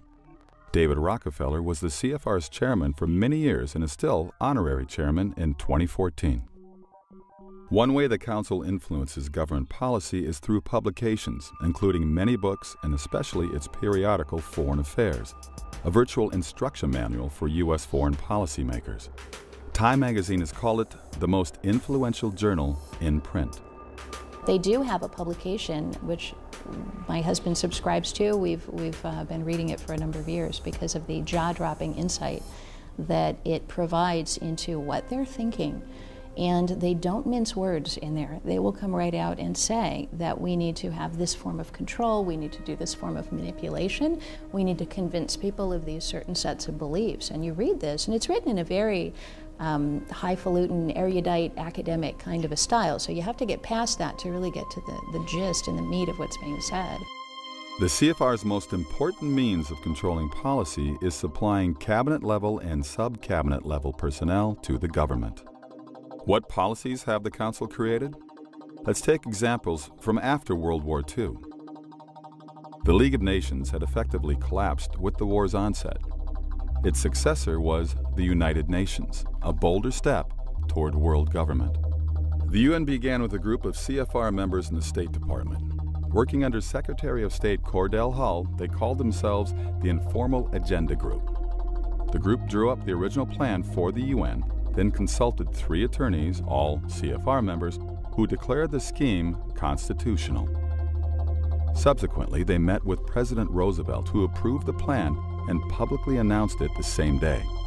After that, FDR made establishing the UN his top priority for post-war planning, just as the League of Nations had been to Wilson. At the UN's founding conference in San Francisco in 1945, most of the American delegates, 47, were CFR members. The Korean War was designed to empower the UN. It had been the objection of some people that the UN could never actually enforce peace. And so, essentially, the very first plank of the UN Charter says it's there to secure peace. This war was designed to validate the UN as peacekeeper. Even though 90% of the troops were American, it was said to be a UN action And it was also a way of bypassing the Congress. We have never had a declaration of war since World War II. Once we got into the UN, that was it. Harry Truman sent troops to Korea without so much as consulting the Congress. By instituting policies through, for example, the United Nations, they're able to say, here's something we want to happen to every single person on planet Earth. And I'll give you an example. A couple of years ago, Desmond Tutu, Bishop Desmond Tutu, came out in support of a United Nations plan to number all the children. Their concern was that not all of the kids being born on planet Earth were making their way into a government database where they were being numbered and tracked. And so they came out with a program called PLAN that the phrase for this was, or their buzzword was, write me down, make me real. America's post-war program of aid to Europe, the Marshall Plan, was allegedly the brainchild of General George Marshall, who proposed it in a Harvard commencement speech. In reality, it was not conceived by Marshall, but by a CFR study group with David Rockefeller as secretary. They originally intended President Truman to announce the proposal and call it the Truman Plan. However, after deliberating, they decided that Truman, a Democrat, might not win the support from congressional Republicans. Marshall, a CFR cohort, was chosen to reveal the plan because, as a military figure, he would be misperceived as politically neutral and win bipartisan support. The strategy worked. The Marshall event is one of those things that people recognize from the history books, but you read a basic summary and you gloss over it. But it has huge importance for the building of the global system that happened in the wake of World War II, when essentially power was up for grabs, and in fact had been negotiated ahead of time. The Marshall Plan was just another giant welfare plan. It weakened America financially, certainly designed more for control of these little nations that they were rebuilding, a lot more than it was to help them. Americans were told the funds were for Europe's needy. They were not told, however, that the goods their tax dollars purchased came mostly from multinational corporations linked to the CFR. The Marshall Plan was even more sinister. Unknown to most Americans, Europeans paid for Marshall Plan goods with printing press money called counterpart funds. CFR member John J. McCloy, appointed High Commissioner to Germany, was in charge of this cash. He was approached by Jean Monnet, renowned as founder of the Common Market, predecessor of today's European Union. Time called him the father of Europe. In 1947, Monnet sent agents to McCloy who put millions of dollars in counterpart funds at their disposal. This money jump-started the movement for European unity. It financed common market propaganda and a European Union youth movement, as well as schools that would promote European consolidation, the Council of Europe's first meeting in 1949 and election campaigns of favored candidates. Journalist Richard Rovere called McCloy chairman of the establishment, an insider's insider. When he returned to the U.S., he became chairman of both the Council on Foreign Relations and the Rockefeller's Chase Manhattan Bank. McCloy was also second president of the World Bank, which, like its sister, the International Monetary Fund, or IMF, was started at the Bretton Woods Conference. The Bretton Woods Agreement, where the IMF and World Bank were created, also created a reconstruction vehicle for Europe, which allowed the financial investments to flow through the central banks of choice and flow outward to what became American firms who got most of the business to rebuild Europe.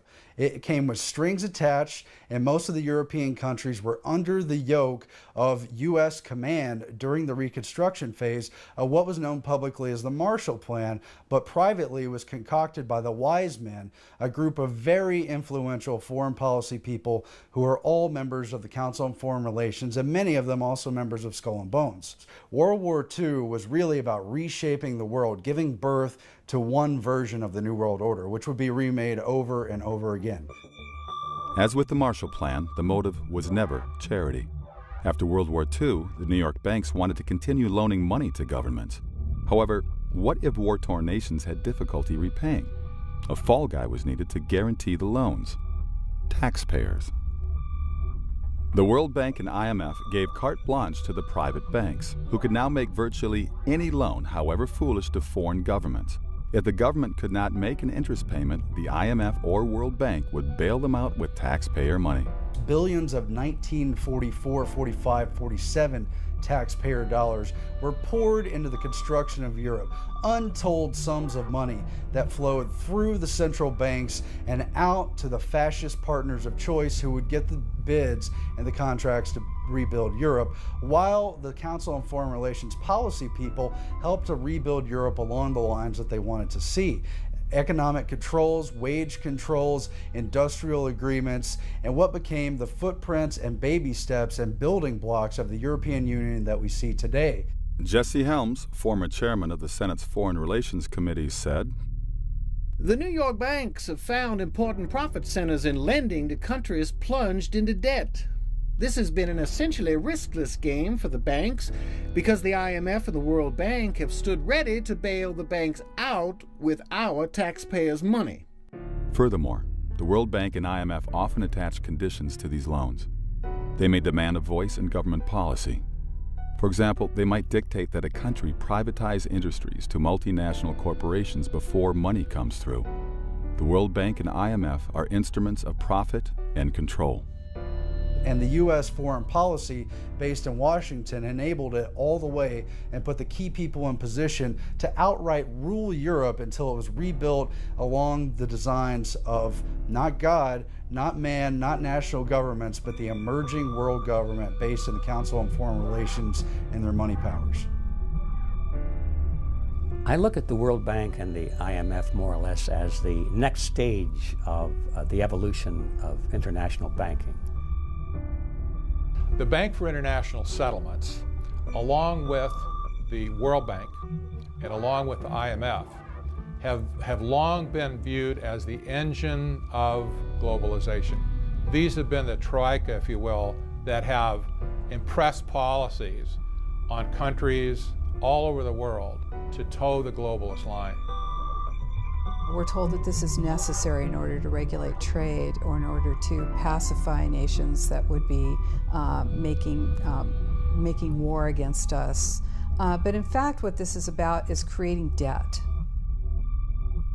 People talk about the one world government or globalists as if we're just going to create one nation that all has the same name. But I don't think that's even necessary. We have banking systems that control the trade, they control what people do for a living. There are people who are living in African nations right now growing cotton in those nations. And those farmers are required to grow cotton because it's part of the debt payback that goes to these huge globalist banks who have made loans to the country. And they can't compete with other countries around the world. The farmers want to grow something else because their margins are so small, and they're not allowed to simply because of the debt that is owed by their nation.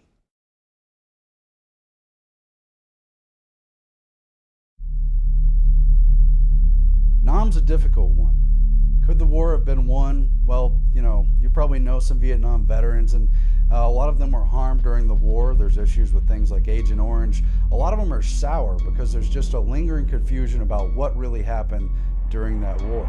Every war is won by the people who profit from it. It has always been the case because war is a racket, as Major General Smedley Butler said, always has been, always will be, poor men dying in rich men's wars. The Vietnam War was won by those who made billions from it. Every war we've had, at least since World War II, there was not a clear objective as to what we were doing as a nation in going there. What was the objective in Vietnam? I'm not sure most people even still know today. You can't win a war unless you know what winning it means. We tend to think that the purpose of the Vietnam War was to fight the Viet Cong, to fight the communists. It wasn't. If that were the purpose of the war, we could have won it quite easily. But the real purpose of the war was much more complex than that. Since World War II, it's very clear that every conflict we've been involved in doesn't make sense in terms of a clear objective of how to win, or why we win in the first place, what we're hoping to accomplish, other than if you were to say our goal is empire building. Now, if we had wanted to conquer the Vietnamese and ultimately occupy their nation, at least that's an objective that has a clear end game to it. But we didn't seem to want to do that. So what were we actually doing? the reasons behind it seem very confusing unless you know about the banker issue, unless you understand how the engine of America has been hijacked by the banking powers and its nebulous, ill-advised policies directed by the Council on Foreign Relations.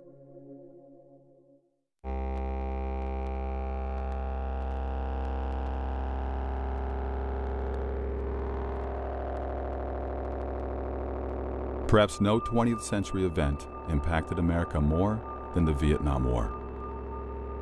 The war, which lasted 14 years and ended in defeat, was called unwinnable by the establishment media, who blamed the U.S. military, claiming they had underestimated the communist forces under Ho Chi Minh. That war was part of the proxy wars that happened all around the globe in the name of fighting communism.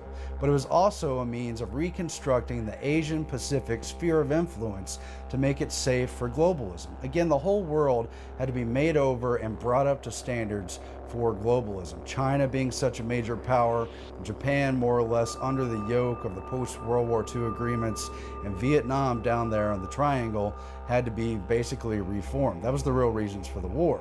What we were told as Americans was not that we were fighting for our freedoms, not that we were stopping an evil that would take over the whole planet, but that we had been attacked on a ship, the Gulf of Tonkin, an incident that we now know clearly in history didn't happen the way we were told at all. The media's memory was short. After World War II, U.S. foreign policy dictated that France leave Vietnam. The United States initially supported Ho Chi Minh. In 1945, the OSS, forerunner of the CIA, trained Ho's army and provided him with guns and 20,000 cartridges, which he used to fight the French. The U.S. press glorified him. In 1946, Newsweek compared him to George Washington. In 1954, with its troops hemmed in by Ho's forces at the critical battle of Dien Bien Phu, France begged the United States to intervene. An aircraft carrier strike would have averted disaster, but the U.S. government refused. Following the French pullout and the division of Vietnam into the North and South, U.S. foreign policy's next objective was removing Emperor Bao Dai, the one man capable of uniting the country.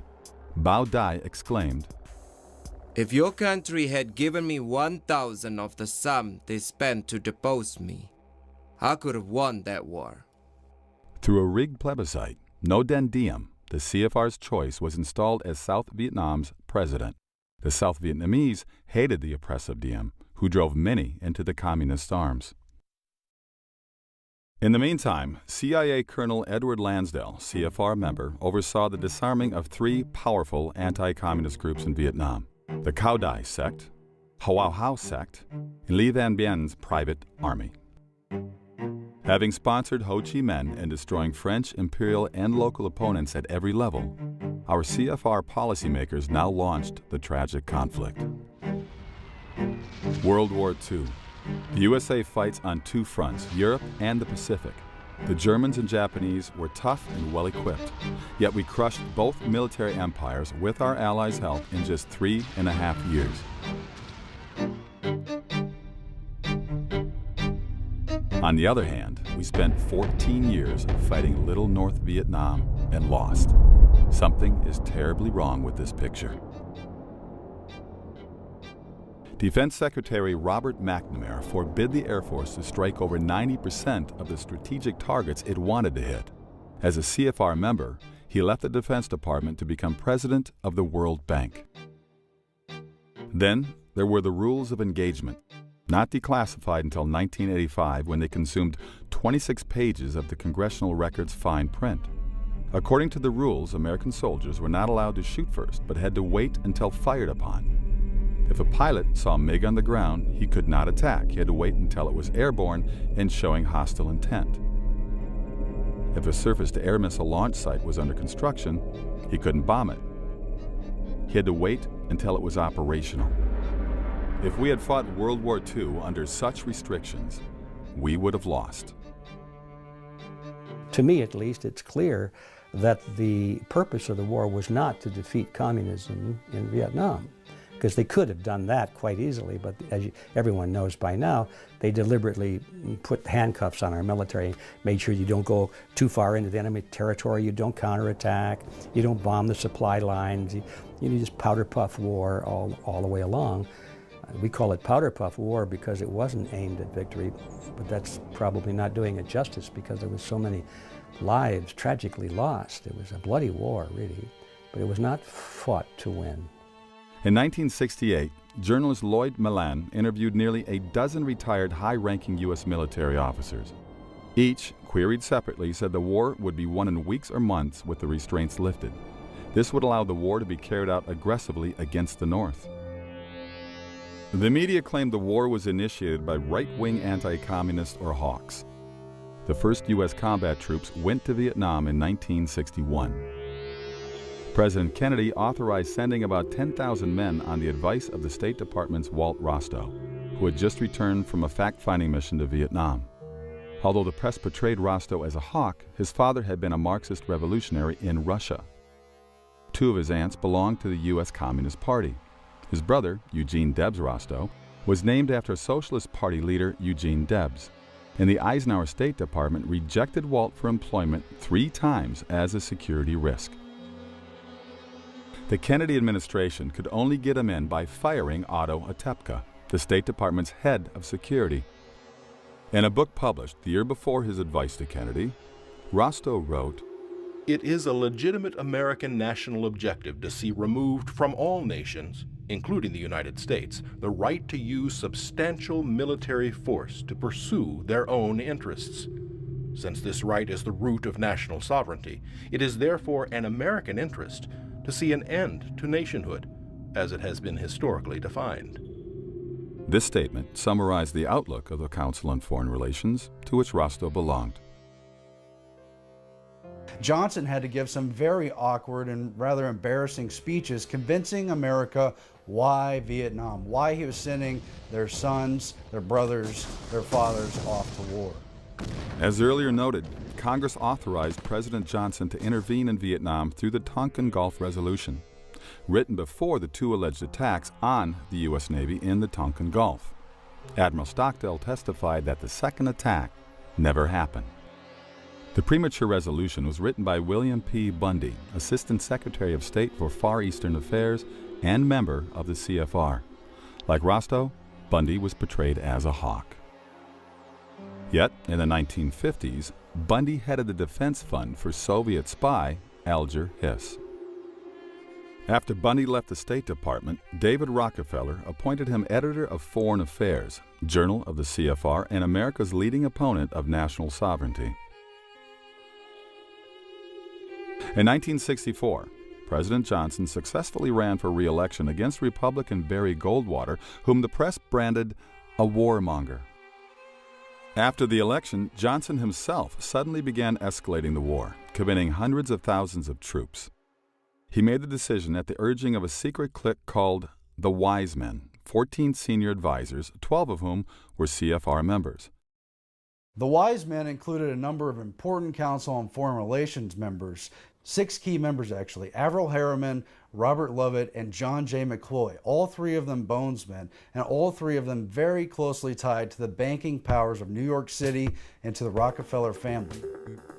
John J. McCloy's resume reads like a true globalist. He was a Skull and Bones member. He was a member of the Council on Foreign Relations. He was in the staff as an Undersecretary of State during World War II, and he would later go on to head the Rockefeller Foundation.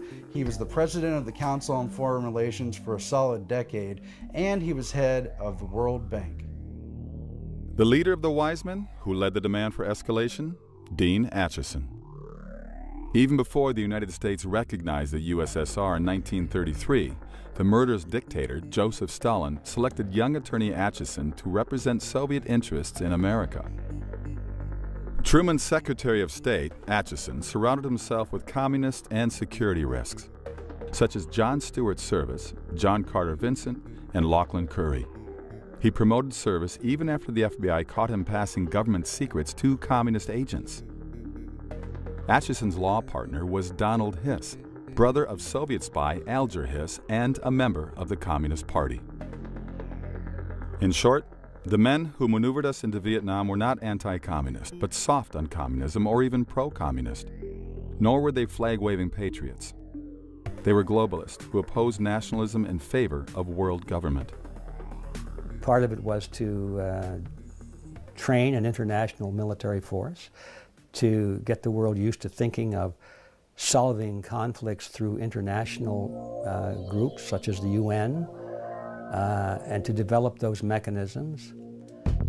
Nearly all key policy planners during the Vietnam War were CFR members. The same clique that involved us in the war authored the rules of engagement and other restrictions preventing victory. Clearly, Vietnam was not a blunder, but happened as planned. So Averell Harriman, Robert Lovett, John J. McCloy, and their associates like George Kennan manipulated policy around the Vietnam War and most of the other conflicts that we saw during the middle years after World War II.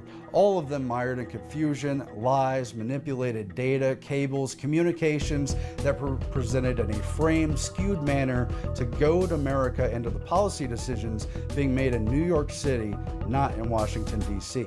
One of their goals, successfully implemented, was to provoke an American political slide to the left in a furor of anti-patriotism, epitomized by the burning of American flags on college campuses. Destroying patriotism is prerequisite to absorbing nations into a one-world government.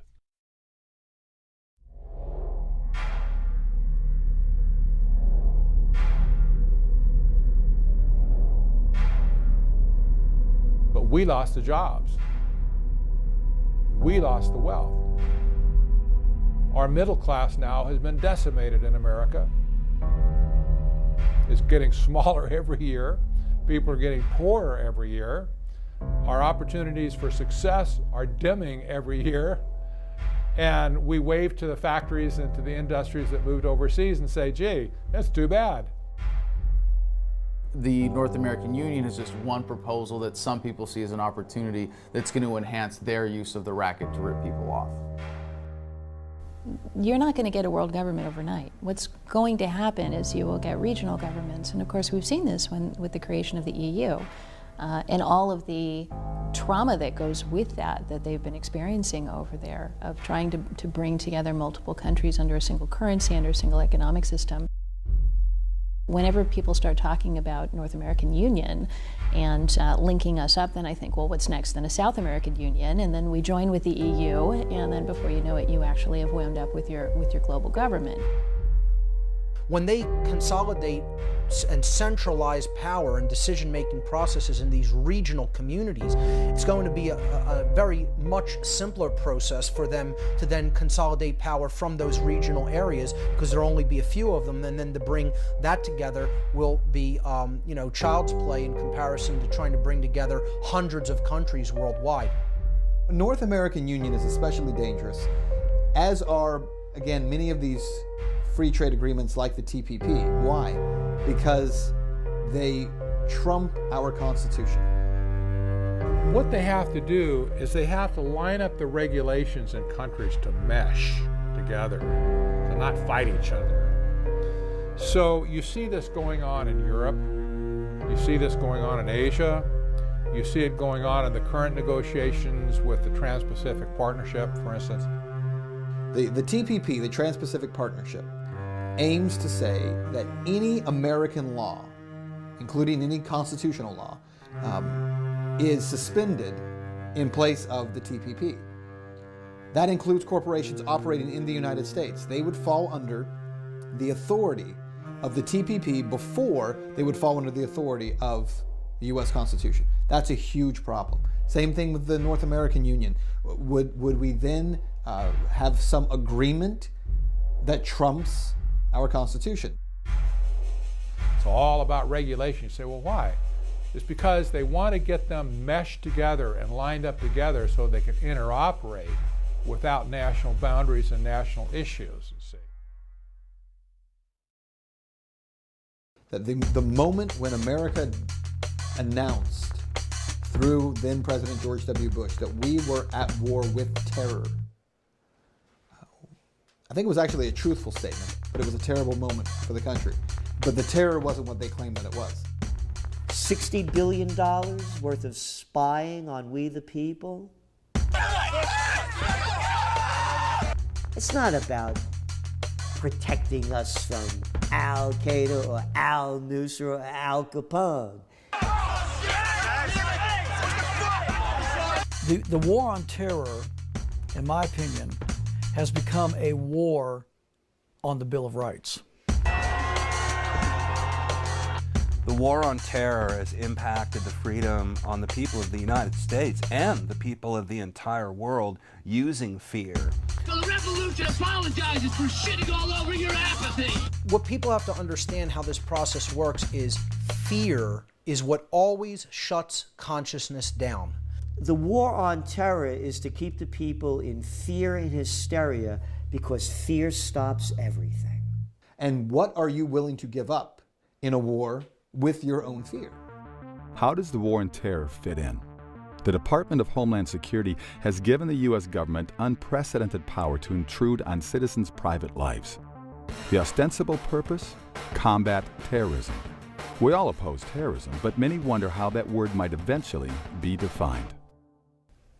The legislation that came out of the war on terror has been disastrous for the American public and for freedom in general, especially that part of it which has completely ruined privacy in America. Another way to look at it is creation of a total surveillance society.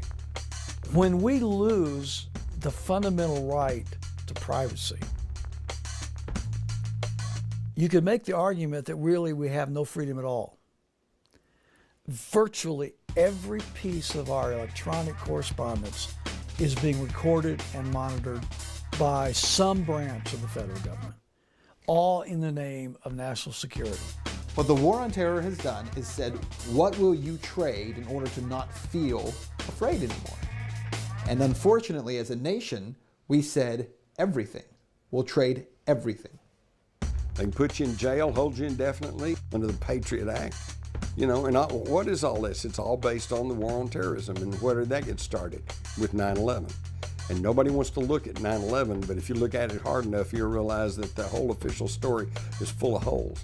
And so what has happened in a very incremental way is turning everyone into a terrorist for whatever reason.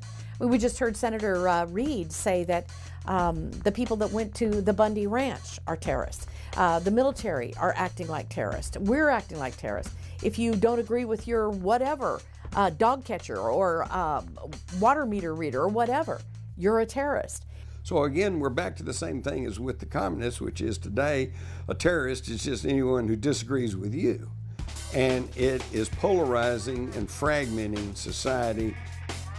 The concept of Homeland Security did not originate after the Twin Towers attack, but with a 1998 proposal by the United States Commission on National Security, which had 12 members, 9 of whom belonged to the CFR. They recommended a National Homeland Security Agency, the very phrase President Bush used 9 days after 9/11. What connects the trade agreements and war on terror? Both are being used to justify North American Union. In 2004, the CFR's Robert Pastor wrote in Foreign Affairs, security fears would serve as a catalyst for deeper integration. The Department of Homeland Security should expand its mission to include continental security, a shift best achieved by incorporating Mexican and Canadian perspectives and personnel into its design and operation. Pastor is thus suggesting that security concerns warrant combining NAFTA's economic partners, America, Canada, and Mexico, into a continent-wide Homeland Security Department. In March 2005, in Waco, Texas, President Bush met with Mexican President Vicente Fox and Canadian Prime Minister Paul Martin to discuss integrating their 3 countries. The Bush administration's open borders policy and its decision to ignore the enforcement of this country's immigration laws is part of a broader agenda. President Bush signed a formal agreement that will end the United States as we know it, and he took the step without approval from either the U.S. Congress or the people of the United States. At the time of the Waco meeting, the CFR produced a document, Building a North American Community, which called for the creation by 2010 of a community to enhance security, prosperity, and opportunity for all North Americans. Regional alliances like the EU and SPP are not the end game, simply stepping stones to a one-world government. Leading establishment figure Zbigniew Brzezinski said in 1995, "We cannot leap into world government in one quick step. The precondition for genuine globalization is progressive regionalization." Soviet dictator Joseph Stalin recognized this principle as integral to communist plans for domination, saying, "Populations will more readily abandon their national loyalties to a vague regional loyalty than they will for a world authority. Later, the regionals can be brought all the way into a single world dictatorship." This is what the war on terror is designed specifically to accomplish, to keep people in a state of fear, of always looking around the corner for the boogeyman, always looking around the corner for the monster that's about to gobble us up. When people's mindset is in that state of fear, they're not making accurate decision-making processes, but moreover, what they're psychologically looking for is a protector. So here's an interesting story. During 2012, all the presidential candidates, all their surrogates were coming to Ohio. And I had the privilege of being able to interview President Obama and also the privilege of interviewing Mitt Romney and Paul Ryan. And it was during the Mitt Romney-Paul Ryan interview, when I went in to interview them, you get 5 minutes with the candidate, you go into the room, it's basically a stream of media coming in and out the whole time. What's fascinating is I went into that interview with Romney and Ryan, and I sat down on a bar stool, and they were both on bar stools in front of me, the backdrop behind them. And what was a little bit different about this is while there were a lot of people in the room, and that always happens, there was one guy in particular on a sofa behind me who was sitting there as I walked in. And so I sat down, we start the interview. Now what's a little bit different about this is typically when you're interviewing someone, it's a one-on-one interview.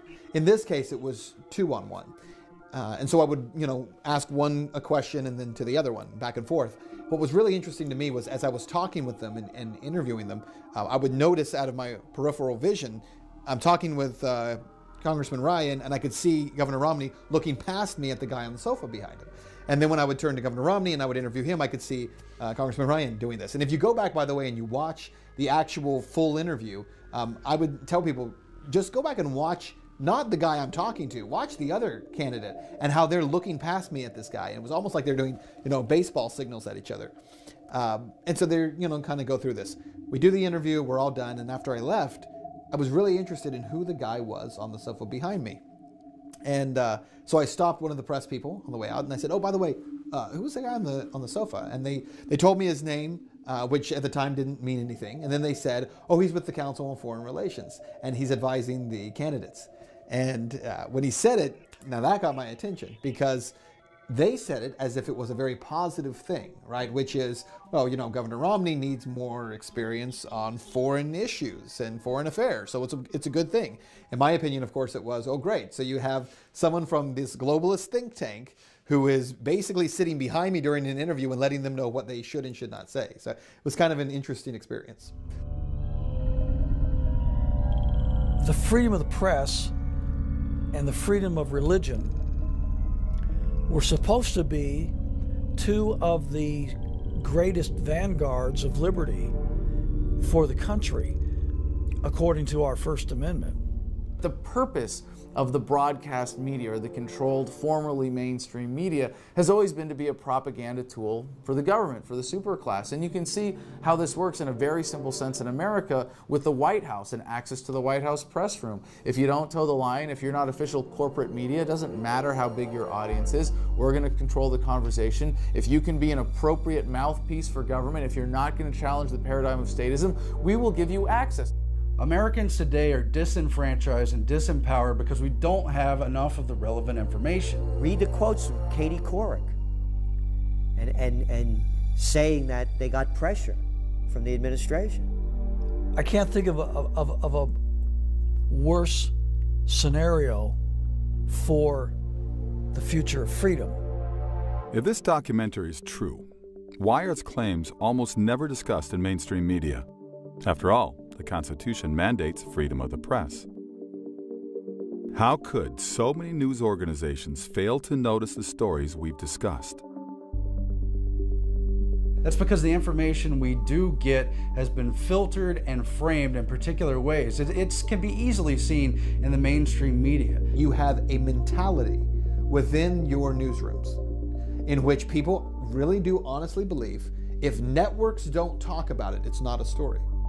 So if Fox isn't saying it, if NBC's not saying it, CNN or ABC, if they're not saying it, it can't be true.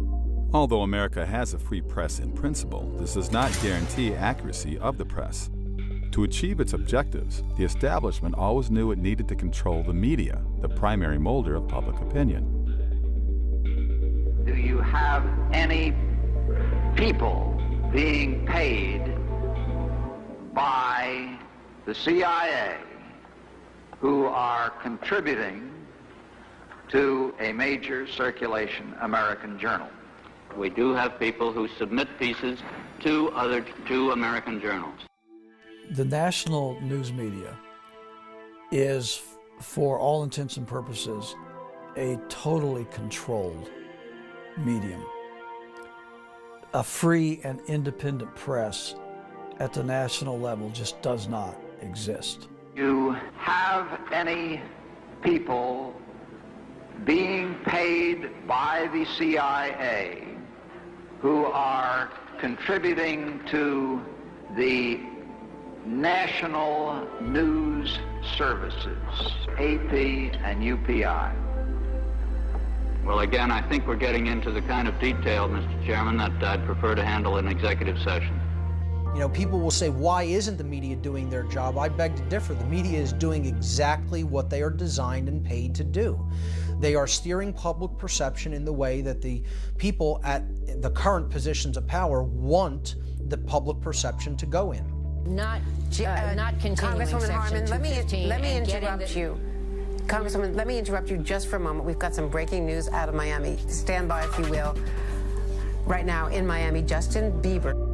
They are the mind molders. They are the opinion molders of America.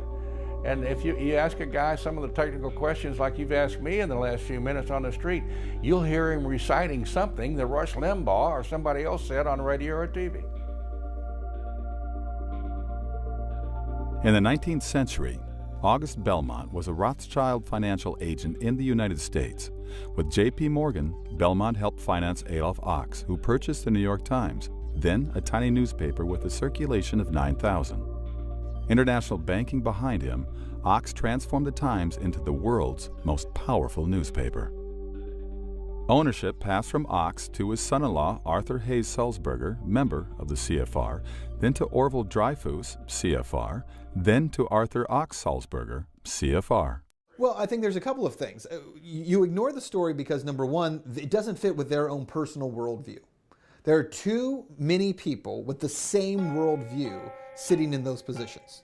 I don't blame Brian Williams for not being interested in covering a story that challenges the globalist thinking of the CFR. I really don't, because he's entitled to his own belief system. The problem is when Brian Williams then prevents any stories that challenge his worldview from being a part of that newscast. And when Brian Williams does it, then Diane Sawyer does it, and so does Scott Pelley, and it goes on and on and on. And then when all the networks say, well, let's ignore those stories, all the local TV stations around the country say, well, they're not covering it, so it must not be a story, because those guys are the most professional, most legitimate media. The Times' editorial policy has consistently paralleled the establishment's agenda. When members of Congress opposed Paul Warburg's nomination to the Federal Reserve Board, the Times lobbied on his behalf. When communist Fidel Castro was trying to seize Cuba in 1959, a series of articles by New York Times reporter Herbert L. Matthews, CFR, persuaded Americans that Castro was the George Washington of Cuba. By 1962, Castro had Soviet missiles pointed at America. During the Vietnam War, the Times demoralized the public by publishing an alleged expose of the war's origins, the Pentagon Papers, a leaked Defense Department study. Leslie Gelb, who oversaw the study, went on to be a Times correspondent and editor. So will Gelb do an expose of the CFR? It's not likely anytime soon. He was the council's president for 10 years and remains president emeritus.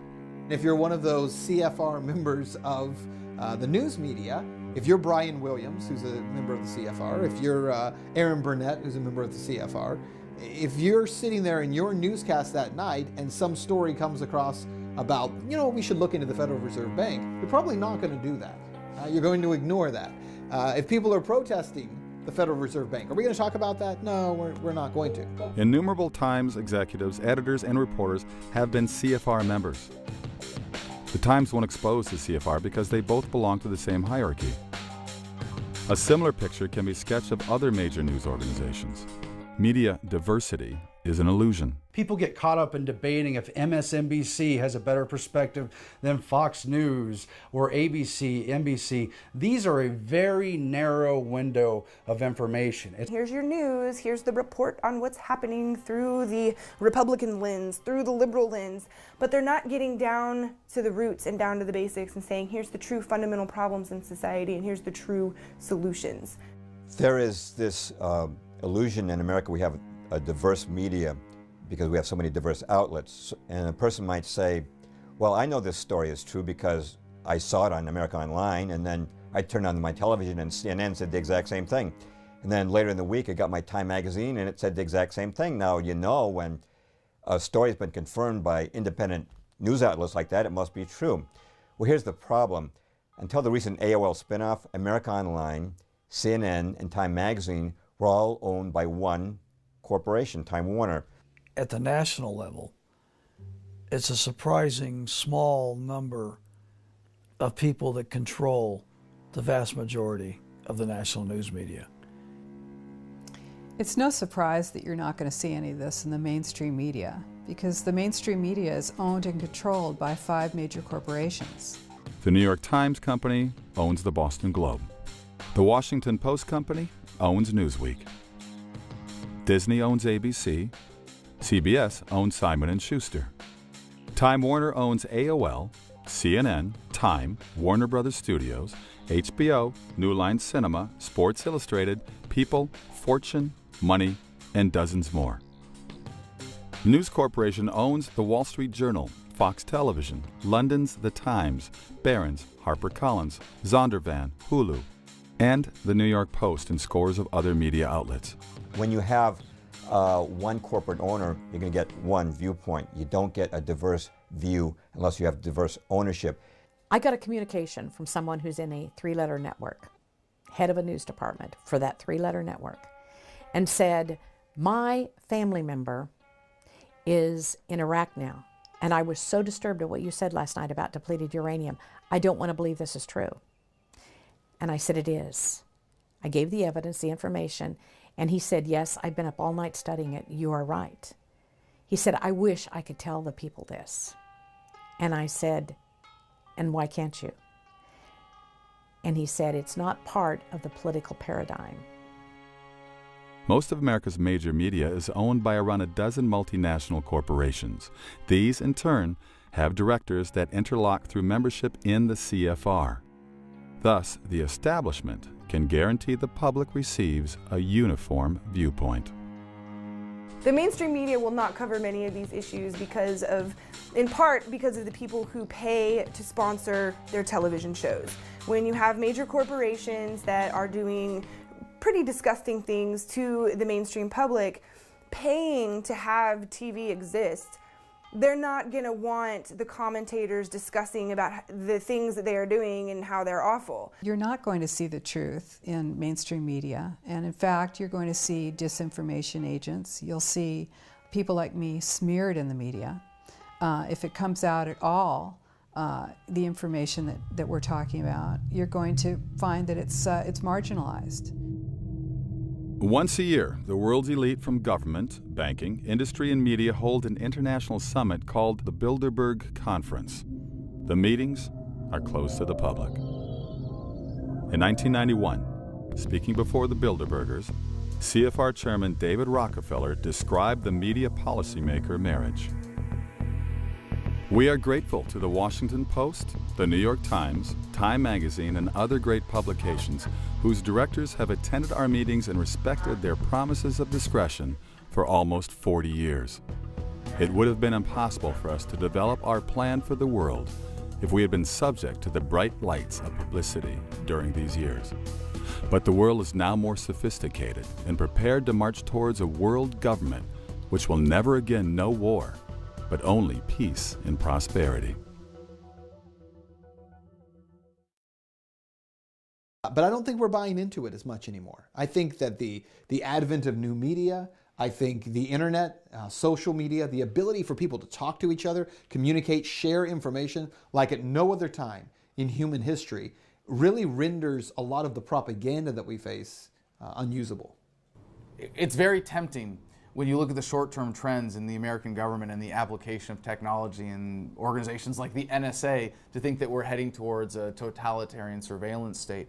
But technology is fundamentally empowering, and with all the technology that's on the horizon right now, we see Google Glass as an exciting innovation, but really just scratching the surface of what's about to happen with computers in our brains, if not just in our contact lenses, or better integrated with our lives in general, and the profusion of cameras in society. These are good things in and of themselves. The question is really who controls these technologies. And it is scary when government controls these technologies, but I'm very confident that technology also empowers greater awareness and is going to lead people to realize that non-coercive, voluntary, peaceful relationships are superior to violent, coercive ones that are the reasons we have to be afraid not of the technology itself, but of the application of it. So it's really important to be aware of that distinction when fighting back and making sure that we're not making people afraid of the technology itself, but that they know what is correct to be afraid of, which is the government control and usage of these technologies as mechanisms of greater control. But the technology fundamentally empowers us to better control our world, our environment, to be more empowered human beings as individuals, and that is a great thing to be celebrated. If anything, is going to lead government to be obsolete. We are the individual people of the United States. We need to exercise our rights. Nobody's going to come in on a white horse and rescue you or save the day. This is your job. This is an informed electorate's job. It's our job to inform our elected officials that we refuse to be a part of this plan.